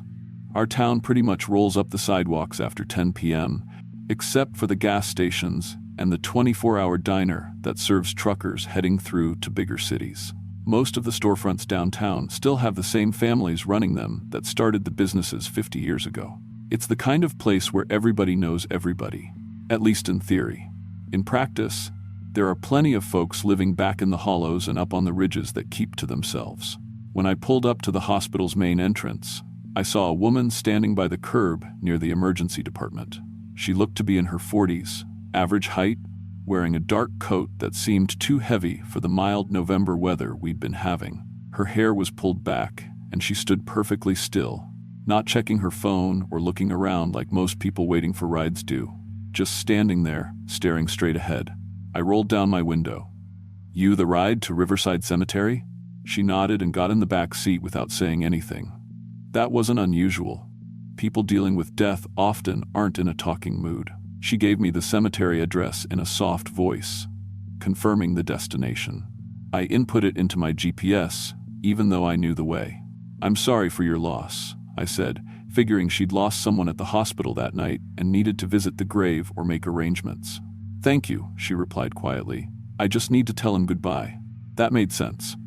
I'd driven plenty of grieving relatives over the years. Sometimes people need to visit a gravesite right away, can't wait for morning. Grief doesn't follow normal schedules. I pulled away from the hospital and headed up toward the mountains. The night was clear when we started, but as we climbed higher, fog began rolling in from the valleys. It's common up there. Warm air from the day meets cold mountain air at night creates these thick banks of mist that can reduce visibility to maybe 20 feet. My passenger sat perfectly still in the back seat. I glanced in the rearview mirror a few times during the drive, and she never moved. Not shifting around, not checking her phone, not even seeming to breathe heavily. She just stared straight ahead at the back of my seat. It struck me as odd, but people grieve in different ways. Some folks talk your ear off, need to tell you about their loved one. Others shut down completely. The road up to Riverside Cemetery winds through dense forest that's been there longer than any of the families buried in those graves. During the day, you can see through the trees to the valleys below, but at night, it's just black walls on either side of the narrow asphalt. The fog made it worse, reducing my headlights to maybe 15 feet of visibility. I had to slow down to about 20 miles per hour, taking the curves carefully. These mountain roads don't have guardrails in a lot of places, just steep drops into darkness. I'd heard too many stories about cars going off those curves, not being found for days or weeks. The fog was thick enough that I could barely see the yellow lines. "Weather's getting pretty rough up here," I said, trying to make conversation and maybe ease the tension I was feeling. Something about the silence was getting to me. She didn't respond. When I looked in the mirror again, she was still staring straight ahead, hadn't moved an inch since getting in the car. That's when I noticed something that made my skin crawl. I couldn't see her chest rising and falling. For a solid minute of watching in the mirror between watching the road, I saw no signs that she was breathing. I told myself I was being paranoid. The fog, the late hour, the creepy mountain road, it was all getting to me. People breathe quietly sometimes, especially when they're in shock or deep grief. I focused on the driving and tried to ignore the feeling that something was wrong. We finally reached the cemetery gates around 2:45 a.m. Riverside Cemetery sits on a flat stretch of land carved out of the ridge, surrounded by a wrought iron fence that's probably 8 feet tall. The gates were locked with heavy chains and a padlock, like they always are after sunset. There's no caretaker living on site, no way for visitors to get in after hours. I pulled up to the gates and put the car in park. "Looks like they're locked up for the night. I can wait here while you visit, or maybe we could come back in the morning." "No need," she said in that same soft voice. "I'll find my own way back." She opened the door and got out, walking toward the gates without paying the fare or saying goodbye. The ride was showing $31.50 on my app, and I wasn't about to eat that cost. "Hey, excuse me," I called after her. "You need to pay for the ride." She just kept walking toward the gates, moving through the fog like she knew exactly where she was going. I got out of the car and followed her, pulling out my phone to show her the fare amount. But when I looked up from my phone, she was on the other side of the gates, inside the cemetery. I stopped dead in my tracks. The gates were still chained shut, padlock in place. There was no gap in the fence that I could see, no way she could have climbed over that quickly. The fog was thick, but not thick enough to hide someone climbing an 8-foot iron fence. "How did you?" I started to call out, but my voice trailed off. She was walking deeper into the cemetery, disappearing between the old headstones and monuments. I could just make out her dark coat moving through the mist. I stood there for a few minutes, trying to figure out what I'd just seen. Maybe there was a section of fence I couldn't see from the road, some maintenance entrance or gap that locals knew about. These old cemeteries sometimes have multiple access points. I decided to cut my losses and head back down the mountain. $30 wasn't worth standing around in a foggy graveyard at 3 a.m. I got back in my car and pulled out my phone to mark the ride as complete, but when I opened the app, there was no record of the trip. No pickup from Mercy General, no destination logged, no passenger named in my ride history. But I clearly remembered getting the notification, picking her up, driving her up here. The whole thing was right there in my memory. I started the car and began driving back down the mountain, trying to make sense of what had happened. That's when my phone chimed with a new ride request.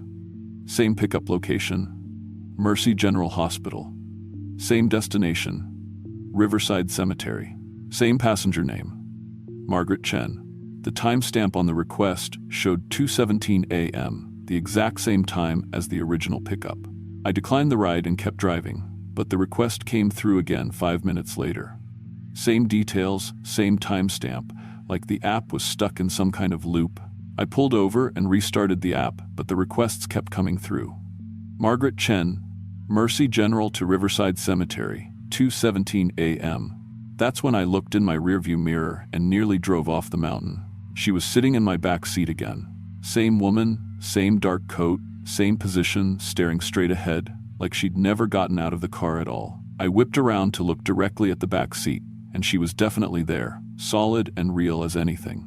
"Excuse me," I said, my voice shaking.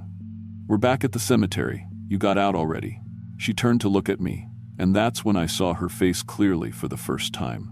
Her skin had a grayish pallor, like old newspaper, and her eyes were completely black, not just dark brown or dilated pupils, solid black from edge to edge, like looking into empty sockets. "I need to go back to the hospital," she said in that same soft voice. "There's been an accident. I need to tell them I'm sorry."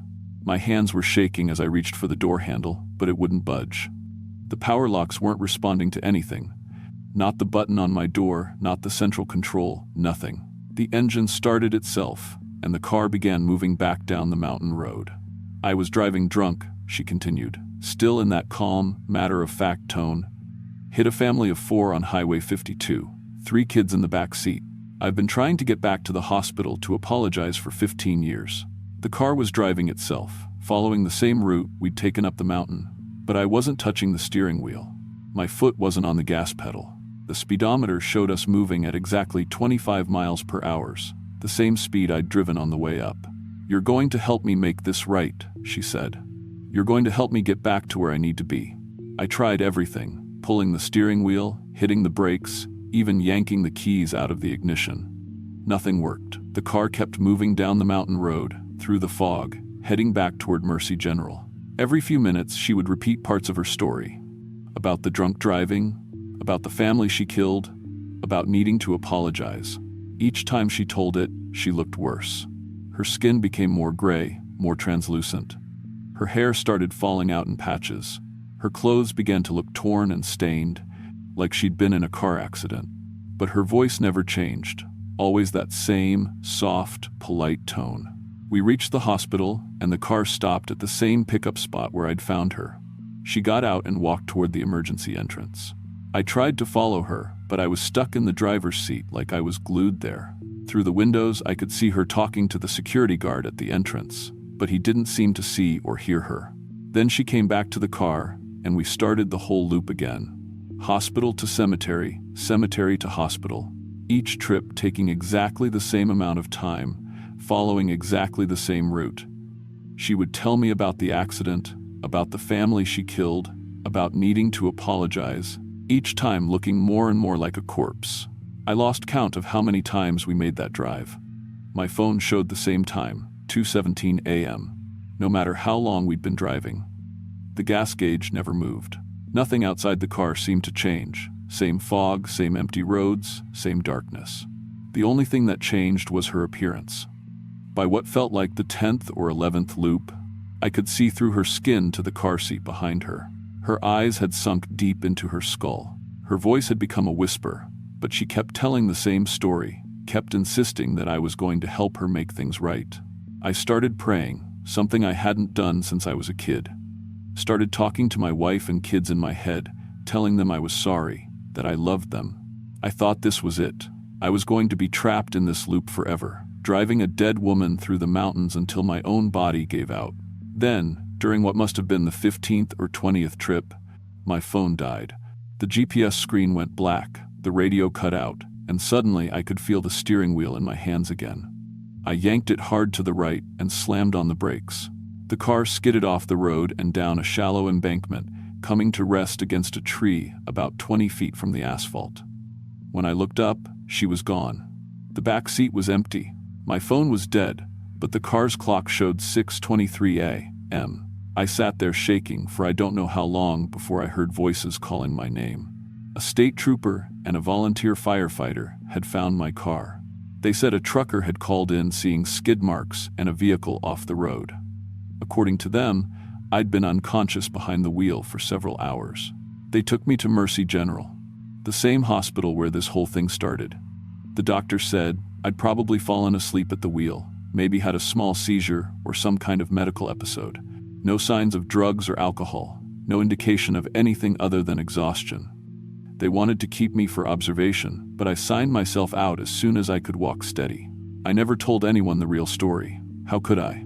Who would believe that a dead woman had trapped me in some kind of time loop, forcing me to relive her final night over and over? I told Sarah I'd gotten tired and went off the road, which was close enough to what the police report said. But I did some research when I got home. Margaret Chen, 43 years old, died in a single-car accident on November 30th, 2008. She'd been drinking and lost control on Highway 52, crashed into a tree about 2 miles from the hospital.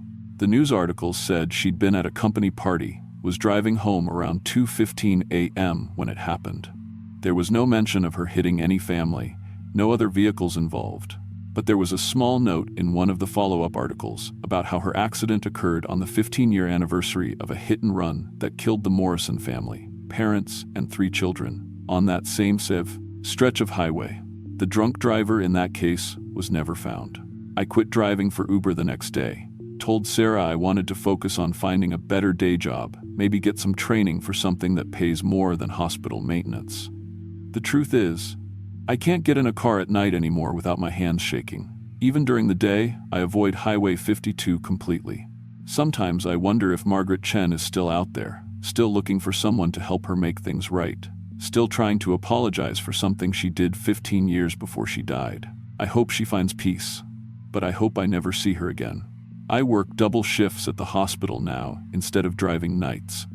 The money's not as good, but at least I sleep in my own bed every night.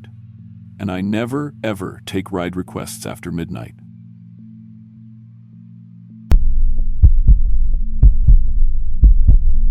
I'm 31 years old and I've been delivering pizza for Tony's Pizza Palace for about 2 years now. It's not glamorous work, but it pays the bills, and I know these mountain roads like the back of my hand.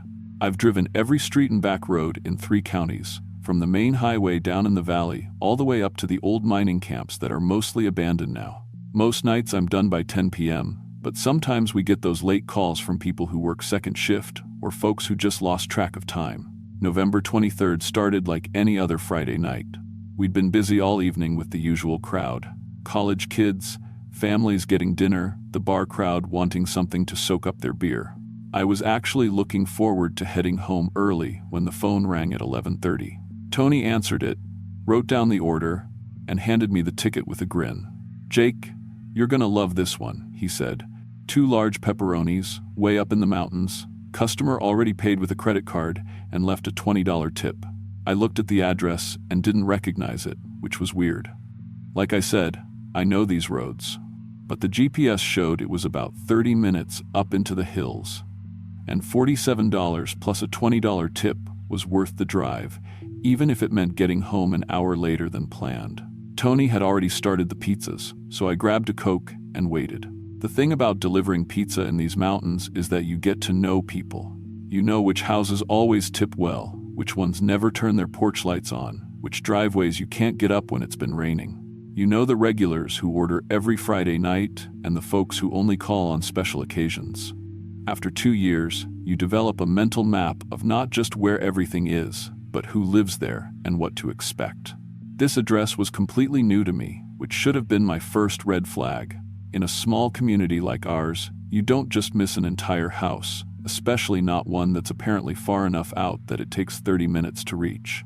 But the money was good and I needed it. My rent was due Monday, and I was cutting it close this month. The fog started rolling in just as I loaded the pizzas into my car. It's not unusual for November. The mountains create these weird weather patterns where you can have clear skies in town and thick fog just a few miles up the ridge. I'd driven in worse conditions, so I wasn't worried. My Honda Civic isn't much to look at, but it's reliable, and it handles these winding roads better than you'd expect. I headed out of town on Route 9, following the GPS directions. The road was familiar for the first 10 minutes. Past the gas station, over the bridge, up through the section where all the newer houses are built. But then the GPS told me to turn left onto a road I'd never noticed before. It was paved, but narrow, with no center line and no reflectors on the sides. The kind of road that probably started as a logging trail back in the day and got paved later when someone decided to build up there. As I climbed higher into the mountains, the fog got thicker. It wasn't the light, wispy kind that you can see through. This was heavy, almost solid-looking fog that seemed to press against my windshield. I had to slow down to about 20 miles per hour because I could barely see 10 feet in front of me. The GPS kept saying, recalculating route, and then going blank for a few seconds before picking up again. About 20 minutes into the drive, I realized I had no cell phone signal. That wasn't unusual up in the mountains. There are plenty of dead zones where the towers can't reach. But it was another little thing that added to the weirdness of the whole situation. I was basically driving blind, following a GPS that kept glitching, to deliver pizza to an address I'd never seen before. The road kept getting narrower and more winding. What had started as a decent 2-lane road became more like a wide driveway, with trees crowding in on both sides. I could hear branches scraping against my car as I took some of the tighter turns. The fog was so thick now that my headlights barely penetrated it. It was like driving through cotton. After what felt like forever, but was probably only about 45 minutes total, I finally saw lights ahead through the fog. They were warm, yellowish lights, like the kind you get from old-style incandescent bulbs. As I got closer, I could make out the shape of a small cabin, maybe a vacation home or hunting lodge. There were several cars parked in front of it, which made sense if someone was having a party or family gathering. But as I pulled into what I guess was the driveway, something struck me as odd. All the cars were the same, not just the same model, but identical, black sedans, maybe Ford Tauruses or something similar. They were parked in perfect lines, like someone had used a ruler to space them out evenly. I counted 8 or 9 of them, all facing the same direction, all parked with military precision. I sat in my car for a minute, engine running, trying to make sense of what I was seeing. Who has 8 identical black cars? Maybe it was some kind of business meeting, or maybe they were fleet vehicles from a company, but it felt wrong somehow. The cars all looked clean and well-maintained, but the license plates were weird. Some of them looked old, like really old, with the small yellow numbers on blue backgrounds that I remembered from when I was a kid. Others were from different states entirely. The cabin itself looked normal enough. Single-story, wood siding, small front porch with a couple of chairs. All the windows had curtains or cloth covering them, so I couldn't see inside, but that wasn't unusual. People liked their privacy up in the mountains. There was smoke coming from the chimney, and I could hear voices inside, multiple people talking at once. I grabbed the pizza bags and walked up to the front door. The porch boards creaked under my feet, which was normal for an older cabin. What wasn't normal was how quiet everything else was. No insects, no night sounds, no wind in the trees. Just dead silence, except for the voices inside and my own footsteps. I knocked on the door, and the voices inside immediately stopped. Complete silence for maybe 10 seconds. Then I heard movement, like several people getting up from chairs at the same time. Footsteps approached the door, but they sounded weird, too synchronized, like people marching in formation. The door opened, and a man in a dark business suit stood there, smiling at me. That was my first real something's wrong moment. Who wears a business suit to a cabin in the mountains? And his smile was too wide, showing too many teeth, like he was trying really hard to look friendly but didn't quite understand how smiles were supposed to work. "Pizza delivery," I said, holding up the insulated bags. "Perfect timing," he replied. "We've been waiting for you." Behind him, I could see into the cabin's main room. There were more people sitting around a large wooden table, maybe 10 or 12 of them. They were all wearing identical dark suits, and they were all looking at me with that same too wide smile. The weird thing was, they all looked exactly alike. Not just similar, exactly alike. Same face, same hair, same build. Like someone had made copies of the same person. Come in," the man at the door said, stepping aside and gesturing for me to enter. "We need to discuss payment." Something in my gut told me not to go inside. But I'd already been paid, so I wasn't sure what there was to discuss. and these people were clearly expecting me. Maybe it was some kind of corporate retreat or business meeting, and they all worked for the same company. That could explain the identical cars and the formal clothes, even if it didn't explain why they all looked like twins. I stepped inside and immediately felt like something was wrong. The air was thick and hard to breathe, with a metallic taste that reminded me of blood. The room was lit by old-fashioned oil lamps instead of electric lights, which cast weird shadows on the walls. And it was too warm, not cozy warm, but oppressive, like being in a furnace. All the people around the table were staring at me now, and I could see they really were identical. Same face, same expression, same unnatural smile showing too many teeth. They all sat perfectly still, hands folded on the table, not moving or blinking. "We don't eat pizza," one of them said, without moving his lips much. "We eat other things," said another one, and they all laughed at exactly the same time. In exactly the same way. It sounded like a recording being played through multiple speakers. That's when I noticed what was under the table. Bones. Human bones. Picked clean and arranged in neat piles. Rib bones, leg bones. What looked like pieces of skull. And they were fresh. Some still had bits of meat clinging to them. I tried to back toward the door, but it had somehow closed behind me without me hearing it. The identical men stood up from the table in perfect unison, still smiling those horrible smiles. "You brought us exactly what we ordered," they all said at once, their voices creating this weird harmony that made my skin crawl. That's when I understood. They hadn't ordered pizza, they'd ordered a pizza delivery driver, they'd ordered me. I broke for the nearest window, not caring about the cloth covering it or what might be on the other side. I hit it shoulder first and crashed through the glass, landing hard on the ground outside. Behind me, I could hear them laughing, that same synchronized laugh, but multiplied, like there were dozens of them now instead of just 12. I scrambled to my feet and ran for my car, my hands shaking so badly I could barely get the keys in the ignition.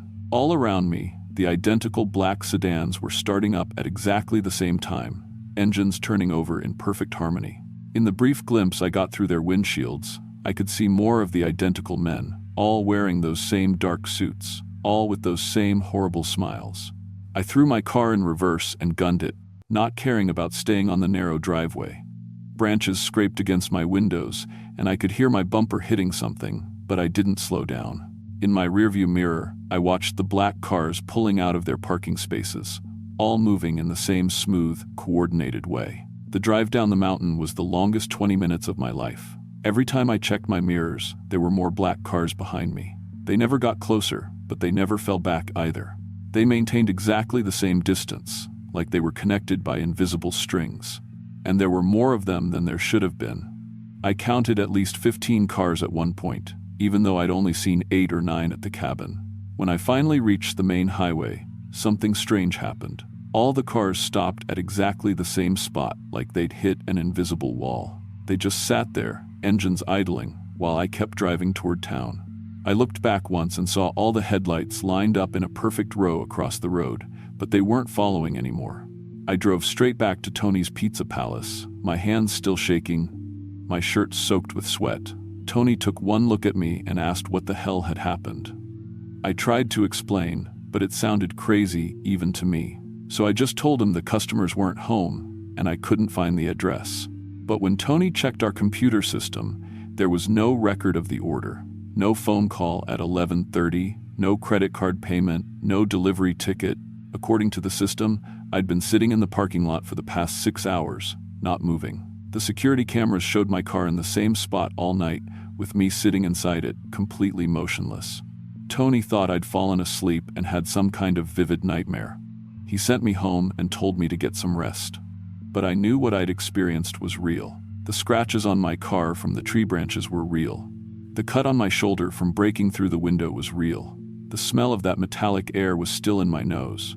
The next day, I drove back up that mountain road in broad daylight, trying to find the cabin. I thought maybe I could prove to myself what had happened, maybe find some evidence. But when I reached the spot where I thought the turnoff should be, there was nothing. Just unbroken forest on both sides of the road. No driveway, no tire tracks, no sign that anyone had ever built anything up there. But the ground was soft from recent rain, and I could see tire tracks in the mud. dozens of them, all identical tread patterns, arranged in those same perfect lines I'd seen at the cabin. They led from the road about 50 feet into the trees, then just stopped, like the cars had vanished into thin air. I still work at Tony's Pizza Palace. It's been 8 months now since that night, and I've never told anyone the full story.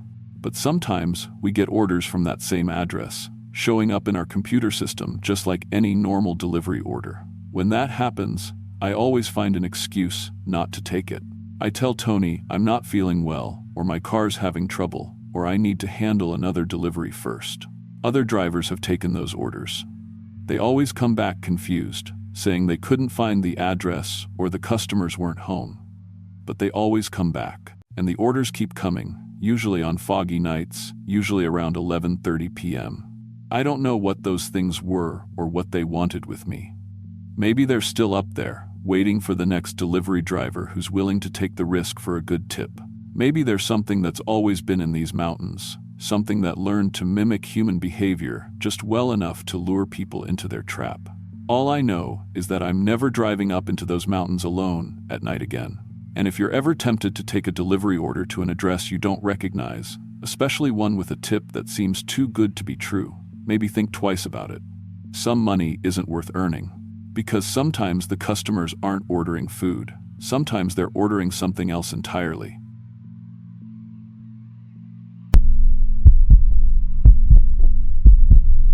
I was 28 when I took that delivery job at Save-A-Lot, and honestly, it wasn't much to write home about. Just stocking shelves, running register, helping folks carry their groceries out to beat-up pickups and old sedans. But after 4 years working there, I knew pretty much everyone who came through those doors regular-like. Small-town grocery stores are funny that way. You become part of people's routines, whether you want to or not. Mrs. Henderson was one of those customers you couldn't help but notice.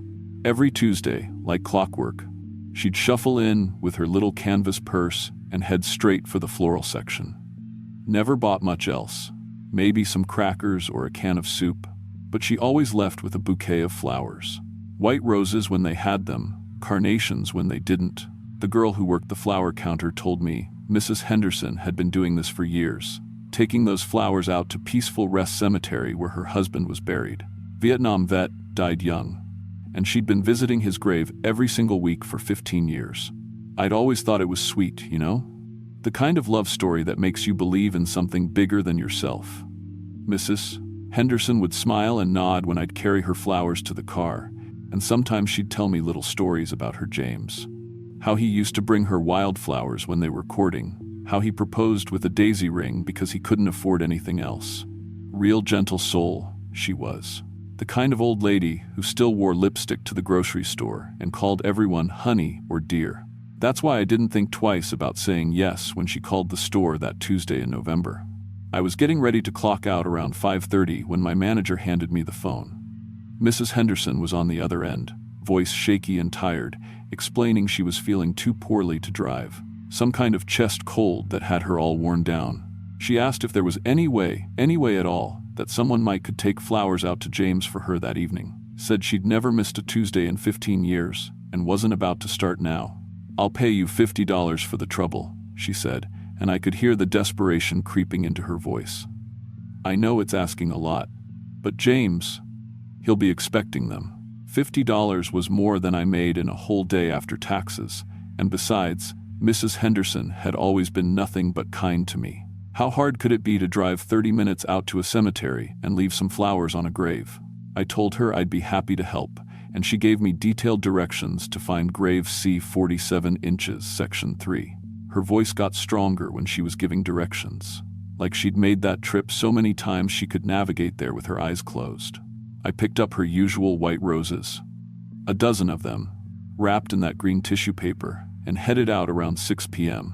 November in the mountains means it gets dark early, and by the time I was driving through the winding back roads toward Peaceful Rest, thick gray clouds were settling in overhead like a heavy blanket. The cemetery was further out than I'd expected, tucked back in a holler between two steep hills covered in bare hardwood trees. The kind of place that probably looked peaceful enough in daylight but had that lonesome feel once the sun started going down. The cemetery was bigger than I'd imagined, too. Hundreds of graves spread across several terraced sections carved into the hillsides, with gravel roads winding between them like a maze. Some of the headstones looked old as dirt, weathered granite and crumbling marble dating back to the 1800s. Others were newer, modern flat markers with photographs embedded in the stone. I found Section 3 easily enough by following the small numbered signs. But as I parked my car and got out with Mrs. Henderson's flowers, something felt off about the whole place. The air was too still. That was the first thing I noticed. No wind moving through the trees, no rustle of dried leaves, no birds making their evening noise before settling in for the night. Just absolute quiet, thick and heavy, like the air itself had weight to it. Even though it wasn't quite winter yet, there should have been some kind of sound, squirrels maybe, or crows heading to roost, but there was nothing. Just my own footsteps crunching on the gravel and the sound of my breathing. I found James Henderson's grave without much trouble. Row C, plot 47. Just like Mrs. Henderson had said, simple granite headstone that read, James Henderson, beloved husband, 1943 to 1968. Below that, someone had carved, until we meet again. I set the white roses against the headstone, taking a moment to straighten them the way I figured Mrs. Henderson would have done. The flowers looked bright and clean against the dark stone, and for a second, I felt good about doing this small kindness for a lonely old woman. That's when I heard the breathing. At first, I thought it might be my own breath fogging in the cold air, but this was different. Heavier, wet, like someone with damaged lungs trying to pull air through fluid. I stopped moving and listened, and the breathing continued. A slow, labored rhythm that definitely wasn't coming from me. I looked around the cemetery, but didn't see anyone else. Just rows of headstones stretching off in all directions, getting lost in the gathering darkness. When I started walking back toward my car, that's when I noticed the footprints. Fresh impressions in the soft, damp ground that definitely hadn't been there when I'd walked in. The dirt near James Henderson's grave was churned up like something had been moving around, pacing maybe, while I'd been arranging the flowers. But these prints were all wrong. Too long and too narrow for human feet, with deep gouges at the front end that looked like claw marks. I followed the trail with my phone's flashlight, my heart starting to pound as I realized the prints led away from James Henderson's grave toward the older section of the cemetery. The beam from my phone wasn't very strong, but I could see the impressions getting deeper and wider as they went, like whatever had made them was getting bigger with each step. Or maybe walking heavier, putting more weight down. The trail led me up a small rise toward the back of the cemetery, where the oldest graves were clustered under a stand of ancient oak trees. This section felt different from the rest, wilder, less maintained. Headstones were tilted at odd angles, some so weathered you couldn't read the names anymore. Vines had grown up around several of them, and the grass was patchy and thin, like the ground underneath couldn't quite support healthy growth. That's where I found what I can only call a feeding ground. There was a circular clearing in the older section where the grass was stained dark, almost black in the fading light. Scattered all around this space were bones, animal bones mostly, but arranged in deliberate patterns like someone had been organizing them. Ribs laid out in neat rows, leg bones stacked in small pyramids, skulls lined up facing the center of the clearing. And in the middle of it all was a pile of flowers, dozens and dozens of bouquets in various stages of decay, from fresh arrangements that still had color to brown, rotting stems that crumbled at the slightest touch. The smell hit me then. Not just the sickly sweet stench of rotting flowers, but something else underneath it. Wet fur and musk, like a dog that had been rolling in something dead. The kind of smell that gets in your nose and stays there, making you feel sick and dizzy. I was staring at this horrible display, trying to make sense of what I was seeing, when I heard a low growling from the tree line. Not just one source, but several, like a pack of something circling around the clearing.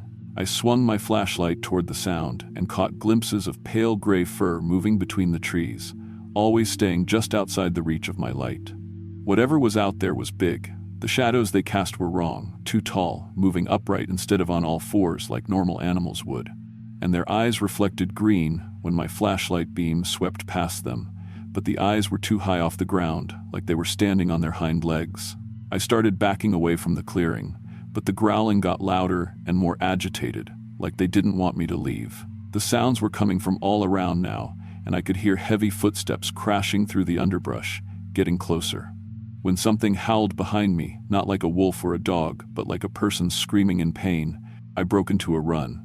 I stumbled and slipped on the uneven ground, trying to find my way back to where I'd parked my car. The cemetery suddenly seemed much bigger than it had before, like the paths had rearranged themselves while I wasn't looking. I could hear them following me, whatever they were, crashing through the dead leaves and undergrowth, breathing hard, making sounds that were almost like talking, but not quite human enough to understand. When I finally made it to my car and got the headlights on, I saw them clearly for the first time. 3 creatures standing at the edge of the light, just watching me. They were upright like men, but covered in matted gray fur that hung in clumps from their bodies. Their faces were the worst part, a horrible mix of human and animal features. Long snouts full of sharp teeth, but human eyes that looked intelligent, hungry, like they were thinking about me, making plans. The one in the middle was holding something in its clawed hands, Mrs. Henderson's white roses, the flowers I'd just placed on her husband's grave. I drove away as fast as I could, checking my mirrors constantly to make sure they weren't following. My hands were shaking so bad I could barely keep the car on the road, and I kept expecting to see those green eyes reflecting in my headlights. But the road stayed empty, and gradually the normal sounds of night started coming back. Wind in the trees, an owl hooting somewhere in the distance, the normal things that should have been there all along. The next day, I drove to Mrs. Henderson's house to return her $50. I couldn't take money for what had happened, couldn't tell her that something had stolen her flowers and was keeping them in some kind of horrible shrine. But when I knocked on her door, nobody answered. The mailbox was overflowing with newspapers and letters, and the neighbor who came out to see who was making noise told me Mrs. Henderson had been in the hospital for weeks. "Sweet old lady," the neighbor said, "but she's been real confused lately. Keeps talking about feeding the hungry ones at the cemetery. Dementia, you know how it is." I called the hospital to check on her condition, thinking maybe I could visit, bring her some flowers of her own. The nurse I talked to confirmed she'd been there for over a month with severe dementia, but what she said next made my blood run cold. She keeps asking us to take flowers to feed something. Says they'll be waiting for them, and if we don't bring them, they'll come looking. Poor dear gets so agitated about it. That's when I understood what had really been happening all those years. Mrs. Henderson hadn't been visiting her husband's grave out of love and remembrance. She'd been feeding those things, training them to expect flowers every Tuesday. And now that she couldn't make her deliveries anymore, they were waiting. Getting hungrier. Getting bolder. I never went back to that cemetery, and I quit my job at Save-A-Lot 2 weeks later. Told my manager I was moving back to the city to be closer to family, which wasn't exactly true, but wasn't exactly a lie either. I just couldn't stay in that town knowing what was out there, knowing those things were still waiting for someone to bring them flowers. Sometimes, I wonder what happened when they realized no one was coming anymore. Whether they stayed in that cemetery, getting more desperate, or whether they started looking for food somewhere else. I try not to think about it too much, but every time I drive past a cemetery now, any cemetery, I make sure to keep my doors locked and my windows up. And I never, ever buy flowers for graves anymore. Some traditions are better left to die.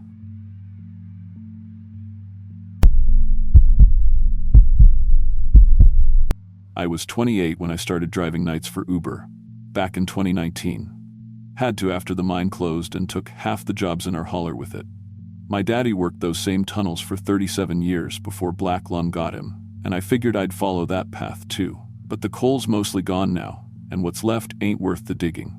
So there I was, driving strangers around in a 10-year-old Honda that burned oil and had a check engine light that'd been on since Obama was president. Sarah, that's my wife, she wasn't happy about the night work. Said it worried her. Me picking up people she'd never met, going places she couldn't follow. But we had Medicaid paperwork saying our boy needed specialist appointments down in Charleston, and those don't pay for themselves. The overnight runs paid better anyway. Less competition, higher surge rates when the bars closed. Most of my rides started or ended at Mercy General. That hospital's been squatting on the hillside since before I was born, and it's where everybody in 3 counties comes to die. I'd gotten used to the rhythm of it, picking up tired nurses at shift change, family members who'd been holding vigil, the occasional drunk who thought the ER could sober them up faster than time. But I'd never gotten a call to take somebody to Riverside Cemetery. Not at 2:47 inches the morning on November 30th. Not to the old section, where they buried folks back when my great-granddaddy was still clearing trees off this mountain. I almost didn't take the ride. Something about it felt wrong from the minute the notification popped up on my phone. The pickup was listed as patient discharge, which was normal enough, but the destination made me pause. Who goes to a cemetery before dawn? Especially Riverside, that place has been nothing but trouble since they built it back in the 1800s. Local folks have stories about that ground, things that happened there during the smallpox outbreak of 1918. But $26 for a 20-minute drive was $26, and I needed every fare I could get. The woman was waiting by the hospital's emergency entrance when I pulled up, standing perfectly still under the buzzing fluorescent light. She was maybe 40, wearing what looked like a black dress from another era, long sleeves, high neck, fabric that seemed too heavy for November. When she got in the back seat, she didn't say hello or give me the destination, just sat there, breathing so quietly I wondered if she was breathing at all. "Riverside Cemetery," she said finally, and her voice had an accent I couldn't place. Not from around here, but not from anywhere else I could name either. The old section. I pulled away from the hospital and headed up into the mountains. The road to Riverside winds through some of the darkest hollows in this part of West Virginia, places where cell towers can't reach and GPS loses its way. During the day, it's pretty enough thick stands of oak and maple that turn gorgeous in October.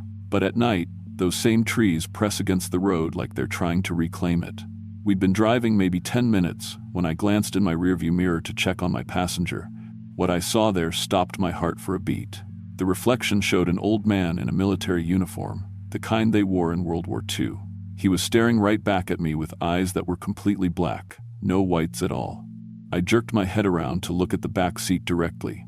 The woman was still there, same black dress, same still posture. But when I looked back at the mirror, it was the old man again, and now he was smiling with too many teeth. "Keep your eyes on the road," the woman said. But the voice coming from her mouth was the old man's voice, rough and dry like autumn leaves. My hands started shaking on the steering wheel.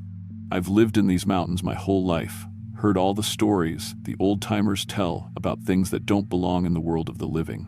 But I never believed them until that moment, sitting in my car with something that wore faces like I wear shirts. "You're not real," I whispered, more to myself than to whatever was in my back seat. "Reality is negotiable," it replied. And now the voice was different again, a young girl's voice, sweet and high. "Especially in November, especially here, where the soil remembers everything it's swallowed." I wanted to pull over, to run, to do anything except keep driving toward that cemetery. But something was wrong with my car. The steering wheel felt locked in place, turning only enough to follow the curves of the mountain road. The speedometer was stuck at 35 miles per hour. When I tried to brake, my foot went through the pedal like it was made of smoke. In the mirror, faces kept changing. An elderly woman with hollowed cheeks, a child with smallpox scars covering his skin, a young mother still wearing a hospital gown, her hair matted with something dark. Each face stared at me with those same black eyes, and each one smiled with teeth that belonged in a predator's mouth. "We've been waiting," they said in unison, their voices layering over each other like a choir of the dead. "Been waiting since the ground thawed this spring. November is our month, when the veil gets thin and the old roads remember where they used to lead." The trees were wrong now. Instead of the familiar oaks and maples I'd grown up among, twisted shapes pressed against the car windows. Their branches moved without wind, reaching toward us like arthritic fingers. The road itself had changed too. Instead of cracked asphalt, we were driving on packed dirt that squelched under the tires like wet clay. "Where are you taking me?" I managed to ask.